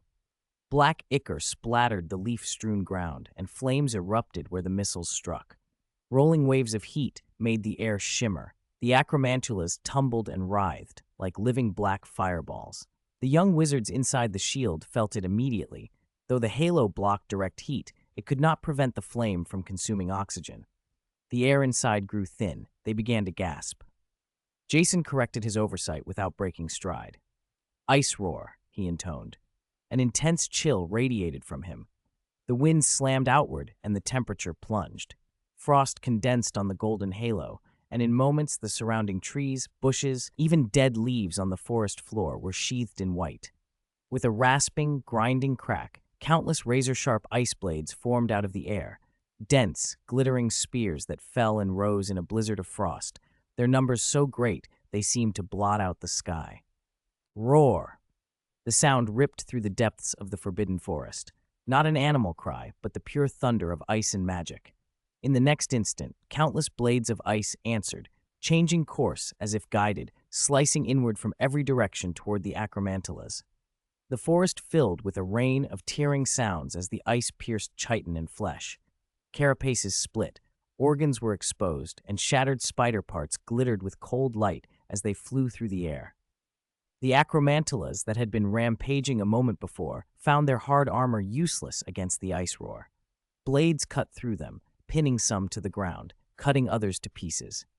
Where the cold hit, everything froze. Smaller spiders never even managed to cry before turning to brittle statues and shattering under the force of the magic. In seconds, the dark, writhing tide of spiders and the piled remains were cleared from a wide area. Centered on the air rune shield, every acromantula within tens of meters was caught, torn, and frozen by the ice storm.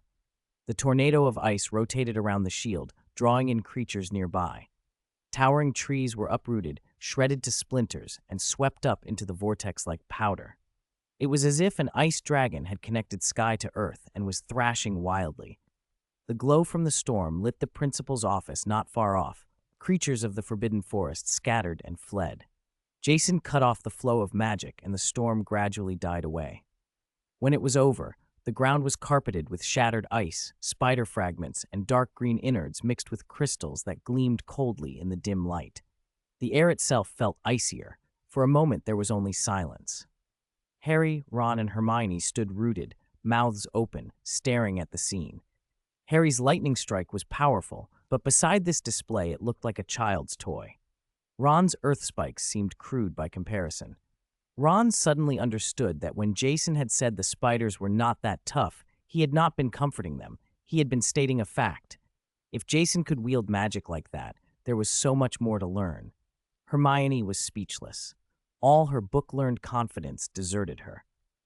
She could not fathom how a first year could produce a spell with such range and destructive force. This was beyond her understanding of Hogwarts magic. Neville's eyes were wide. For a moment he forgot his fear, simply staring at the ice-covered death around him. Malfoy's expression flickered from shock to disbelief to naked terror. There was another, quieter feeling there too, the sting of humility. He realized how presumptuous and absurd his taunts toward Jason had been. He allowed himself a private relief that he and Jason were not enemies. My father couldn't do this," Malfoy murmured, unable to finish. "He only knows Avada Kedavra." He could not imagine anything more devastating than what he had just seen. Jason lowered his wand slowly. The air rune shield still turned steadily, keeping the cold and impact contained. He looked at the ruin he had made, and something like satisfaction flickered across his face. "All right," he said. "That should clear most of the trouble." He turned to the group, a faint smile on his lips. "Now for the unwelcome guest." His gaze swept toward the forest's darker reaches. From there, a different presence spread, darker, more malignant, rushing toward them like a stain of shadow. The residual chill of the ice roar lingered. Around Jason, the ground had been transformed. Fallen trees and spider remains were frozen into a field of silvery crystals. The once noisy, forbidden forest lay under a suffocating hush.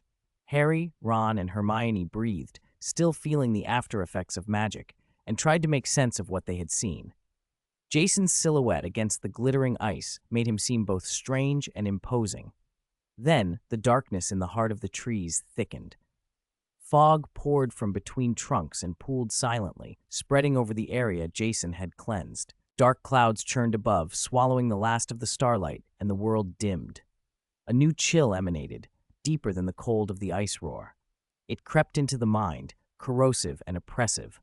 Faint footsteps tapped across the cracked ice, each sound striking everyone's nerves. A figure emerged from the mist. Cloaked in a heavy black robe, he floated forward. His feet did not touch the ground.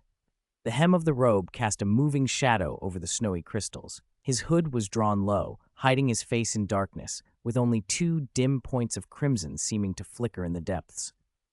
"What is that?" Neville's voice trembled. Just recovered from the spiders, he now teetered on the edge of collapse. Malfoy's teeth chattered. He did not know who the figure was, but the pure, malignant aura made his bones ache with fear. He wanted to call for his father, but his throat tightened and his muscles froze. He could not speak. Harry's scar flared with searing pain, sharper than before. He groaned and clutched his forehead. That familiar, chilling sensation stabbed at him again. Ron and Hermione felt the pressure too. They gripped their wands, moving instinctively to shield Harry, palms slick with cold sweat. Only Jason stood calm. The light from the Ire rune shield rotated slowly around him, isolating him from the figure's chilling aura. He watched, the floating, black-robed silhouette with an expression that suggested he had expected this night to be anything but peaceful. The figure stopped a few meters from the shield. From within the hood came a hoarse, cold voice, lined with a seductive malice. "Good power, child," it said. "That last move was remarkable." The hooded figure tilted his head, as if scrutinizing Jason and the shield. "You are different from these others," he went on, his tone thin and contemptuous as he let his gaze sweep across Harry and the rest. "Your gift and temper surpass them. Look me in the eyes and answer me." Jason watched the other man in silence. The dark-robed figure seemed entirely unconcerned by Jason's quiet and continued in a hoarse voice, "Such powerful magic should not be shackled by foolish rules and petty justice. Join me, child." His voice rose, laced with temptation. "I will give you everything you desire, power, strength, eternal life, all within reach if you only swear your loyalty." "Glorious death? That doesn't sound very appealing," Jason said flatly, emotionless. The dark-robed man chuckled low. Death is the end for the weak. For the strong, it is merely the beginning of another existence, an eternity closer to godhood, and you are worthy to touch it. You seem to have a lot of insight into death. Jason's mouth twitched. Insight? No. I am the embodiment of death. You will be my finest emissary. The voice was arrogant and cruel. Harry, Ron, and Hermione felt their hearts pound. They couldn't fully grasp all the implications, but the naked evil of the invitation and the effort to recruit Jason filled them with dread. Jason, don't believe him, Harry shouted, trying to ignore the sharp pain stabbing his forehead. He's a lunatic, Ron cried out as well. The dark-robed man seemed mildly irritated by the interruption. The red glow beneath his hood flared. An invisible malice surged toward Harry and Ron, chilling them to the bone. Jason stepped forward, and the Ire rune shield shimmered with golden light, easily blocking the attack. My guests don't like to be disturbed, Jason said calmly. The dark-robed man turned his attention back to Jason. It seems you've made your decision. The red glow under his hood flickered, as if weighing something. In the distance, several specks of light moved fast toward the Forbidden Forest, the Hogwarts professors. The dark-robed man noticed them, but only sneered. Those old fools arriving won't change anything. Child, do you know? That spell you cast just now wasn't merely powerful. His hoarse voice picked up a new tone. He paused, savoring the moment. I've read your thesis. Astonishing theory, and you made it real. I could not have accomplished that at your age. There was the faintest hint of approval, recognition of a kindred mind. You are a true genius, a rising star who could change, even dominate, the future of the magical world. His voice turned once more to temptation. It would be a shame to see someone like you destroyed, or to see you stand against me. Reconsider, child. Join me, and we will usher in an era unlike any before. The Ministry, their stale rules, they will crumble. You will answer to no one. You will not hide your power. The red glow under the hood softened. A trembling, urgent voice called from the side. Yes, yes, Jason. Master is right. Everyone turned to see the speaker. Professor Quirrell. He no longer stuttered or cowered. His hood was off, his scarf loosened, revealing the pale, gaunt back of his head. His eyes no longer darted. They gleamed with fanatic admiration as he stared at Jason and then bowed his head. Professor Quirrell? Harry shouted, stunned. Ron and Hermione froze. They had never imagined that the timid, stammering professor could be allied with this terrifying figure. So it was you, Hermione gasped, realization coloring her face. You stole the information about Nicholas Flamel from the library. You killed the unicorns in the Forbidden Forest. Quirrell's face broke into a triumphant, sinister grin. Yes, it was me. A small sacrifice was necessary to welcome my great master's return. He turned to Jason, intoxicated with praise. Jason, do you see? This is power. This is the glory of serving the master. You are far smarter than these idiots. You should understand that only by following the master will your talents truly flourish. Think of it, the whole magical world kneeling at your feet. Malfoy stood dumbfounded. He had never suspected the stuttering professor he sneered at could be so deeply hidden and tied to such a dark force. Neville shrank down, terrified, barely daring to breathe. The dark-robed man watched Quirrell's display as if enjoying a show. Jason looked from Quirrell to the dark figure, his expression calm. He shook his head gently. Your offer is tempting, Lord Voldemort, Jason said plainly. At the name, Harry trembled, and the scar on his forehead throbbed with blinding pain. He staggered, nearly losing his footing. Ron and Hermione's faces drained of color. The name was one none in the magical world spoke lightly. Quirrell trembled visibly, fear and disbelief mixing on his face at being addressed so directly. The red glow beneath the hood contracted, then expanded, and the dark-robed man let out a low chuckle. Ha! It seems you know quite a bit, but a name is not important. It is very important. It tells me who I am about to defeat, or join, Jason interrupted. Voldemort's chuckle died. Everyone nearby stared at Jason in astonishment. Was he seriously considering joining that man? Defeat me? Voldemort's voice was icy. What an arrogant boy. It seems you have made your choice. Choice? Choice? No. I'm suggesting a fairer solution. Jason's tone was playful. He glanced over Voldemort, past the nervous Quirrell, up to the night sky as if checking the arrival of an expected cue. The distant specks of light had drawn closer. This stage, Jason said, his voice carrying across the cold clearing, I arranged before I even stepped into the Forbidden Forest. The supporting cast is nearly complete. There was a composure in him that suggested he controlled the situation. He turned back to Voldemort. In Jason's eyes, there was no fear, only a calm, almost eager certainty. If you beat me, I may consider your offer. Serving you wouldn't be out of the question. Quirrell's face lit with joy. He seemed convinced Jason had come around. Then Jason's next words froze that smile. But if you lose, then I'm afraid you will remain here permanently today. That would be your death, a true, final death, not the beginning of the other form you promised. Jason's voice carried the slightest edge of mockery. The red glow beneath Voldemort's hood flickered wildly. A terrifying pressure of magic radiated outward. The trees in the Forbidden Forest groaned, ice crystals trembling on the ground. Are you provoking me? Voldemort's tone was furious and contemptuous.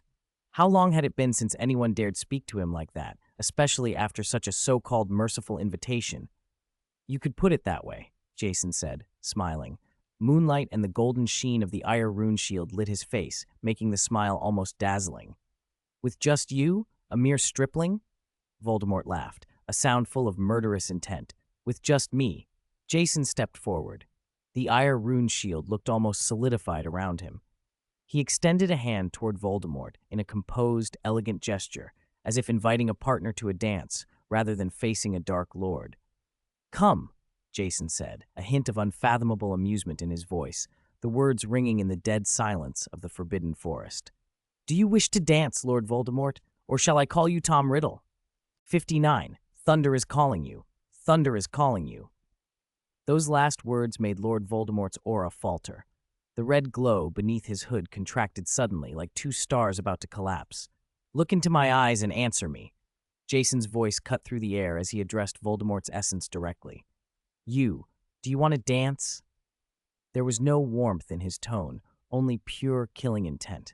The air in the Forbidden Forest tightened. A far worse battle seemed poised to erupt. High above, a phoenix perched on a distant treetop, its gaze fixed on the scene below, Dumbledore reflected in its pupils. From the direction of Hogwarts, several colored beams of light shot toward them. The magical fluctuations were severe enough to alarm the professors in the castle. An immense, invisible pressure rolled out from Jason with a roar. Golden light flared in his eyes. Cyan arcane sigils bloomed across his forehead, crawling down his cheeks, over his neck, and flowing to the hands that gripped his wand. The runes themselves hummed with a heart-stopping energy. Magic surged from him so dense it formed a visible golden veil in the air. His aura leapt. His robes billowed without wind, black hair lifted, and golden motes danced around him like a god. Harry, Ron, and Hermione watched in horror as Jason's body rose, floating several feet above the ground. Then, without warning, a tremendous boom split the sky. The rolling clouds above turned a furious purplish blue. Bolts of lightning crowded and churned in the heavens, casting the Forbidden Forest in a hard white glare. The thunder's power found release. Thousands of lightning snakes plunged from the sky, not as scattered strikes, but as a dense, coordinated assault. They roamed, tangled, and collided across the earth, scattering showers of sparks. The frozen ground cracked inch by inch under the onslaught, only to be traced instantly by new veins of electric light. In a heartbeat, the area around them had become a domain of raw electricity. The descending bolts began to pull together, weaving into an enormous hemispherical dome of pure lightning that enclosed the whole scene. The barrier cracked and hissed, an oppressive aura that bound everything within it. A lightning domain, a prison of storm. To make sure you don't slip away clinging to Professor Quirrell's pitiful back of the head, Jason called, floating in the center of the storm. I built this stage for you. How do you like the view, Tom? Quirrell, with Voldemort clinging to his mind, no longer wore his former fanatic arrogance. His pale face registered disbelief. Such control of magic, such a vast spell, it could not be the work of an ordinary student. Quirrell's thin body trembled in the ionized air.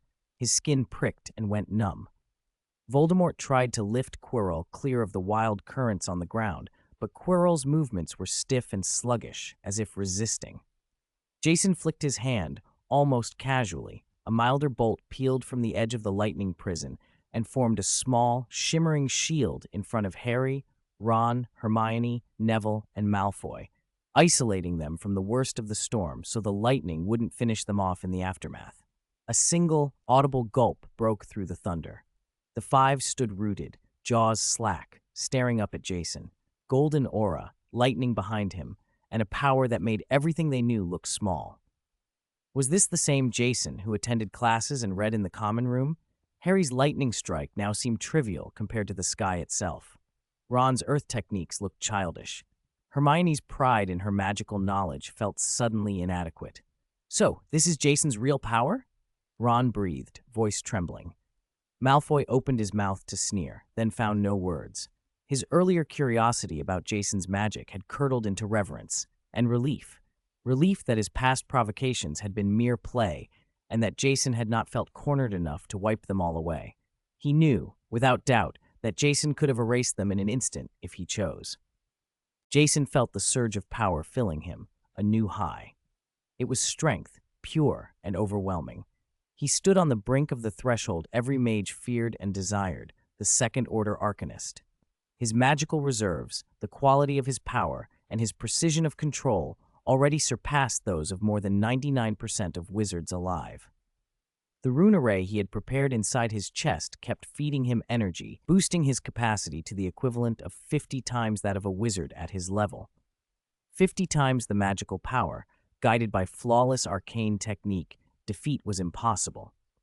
He had planned this stage for a long time. He had guessed that Voldemort might act through Quirrell in the Forbidden Forest, and had arranged everything to maximize his advantage, releasing the first phase of his plan in advance. This lightning purgatory was meant not merely to trap Voldemort, but to bury him. A lingering remnant soul hiding inside a feeble defense against the dark arts professor, no matter how terrible the Dark Lord had been, would not leave this place alive. Jason's mouth curved into a cold, hard smile. This time, he intended Voldemort to die thoroughly. The professor's luminous markers were arriving in the distance. They drew near and stared at the vast swell of magic and the astonishing scale of the spell, stunned.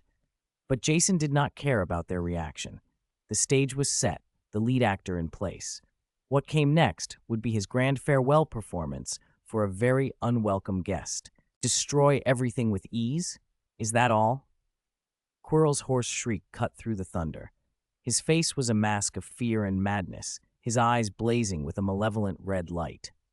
From the tip of his wand, a condensed emerald beam shot out, carrying the irresistible aura of death, Avada Kedavra, aimed straight at Jason, who hung suspended in midair. Confronted with the most feared curse in the wizarding world, Jason looked genuinely surprised. He paused only a heartbeat, showing no sign of dodging. A feral, exultant gleam lit Quirrell's face. He was still a child, he told himself. Die! The green jet of death was about to engulf Jason when the faint cyan arcane runes that had been tracing his forehead, neck, and hands flared into blinding gold. A transparent barrier composed of countless interlocking golden sigils snapped into being before him, visible in the air like a pane of glass etched with script. The killing curse struck that shield with a soft, deadly thud. The emerald light, potent enough to snuff any life, dissolved the instant it met the runes, evaporating into nothing as the golden symbols unmade the magic. Jason tilted his head slightly, and voice flat and mocking, asked, "Is that all?" The exultation on Quirrell's face froze into bone-deep horror. The Avada Kedavra could not be stopped unless countered directly or dodged, and yet this boy had blocked it without moving. Shock rippled through everyone in the Air Rune Shield, and among the Hogwarts professors gathered outside the lightning prison. Harry and his friends stared open-mouthed. Hearing of the curse's terror was one thing, watching it casually neutralized was another. Malfoy and Neville reeled so badly they nearly fell to the floor. Outside the lightning cage, Professor McGonagall gripped her wand, eyes wide. Even Snape's normally unreadable face flickered. He stared at the golden runes, his expression a complicated knot of calculation and something like regret. Hagrid lunged forward with a bellow, trying to force his way through the edge of the lightning cage. The violent current burned his enormous hands black. The smell of singed flesh rose off them. Professors acted fast, yanking him back with spells before he could be reduced to charred meat. His roar faded into horrified coughing. Before anyone had fully steadied themselves, Jason struck back. He lifted a hand and pointed down at the roiling sea of lightning that formed the prison. The lightning answered with a roar. From the thunderous waves, an enormous eastern dragon condensed, its scales a violent, shimmering purplish blue, its body pure, crackling electricity, eyes two coiling bolts of light. With a soul-shaking cry, it shot upward and slammed into Quirrell, who was still suspended and utterly unprepared. Quirrell only managed a raw scream as currents tore through him. He convulsed and smoked in midair, then tumbled straight into the lightning sea below with a splash of electric light. Jason hung there, expressionless, and casually waved his hand. The lightning dragon circled, low and watchful, its massive head fixed on the struggling figure plunged beneath it. Down in that living torrent, Quirrell's screams were shrill and non-stop. Each surge of current made his body spasm. His skin blackened and cracked, his flesh carbonizing as the life drained visibly from him. Between broken sobs, he cried, "Master, save me, Master!" But the only reply was more savage lightning. He began to shrivel as if all moisture and warmth were being pulled out of him. In his widening eyes, the circling dragon and the impassive young man above were reflected. When death finally took him, his pleas dissolved into the thunder.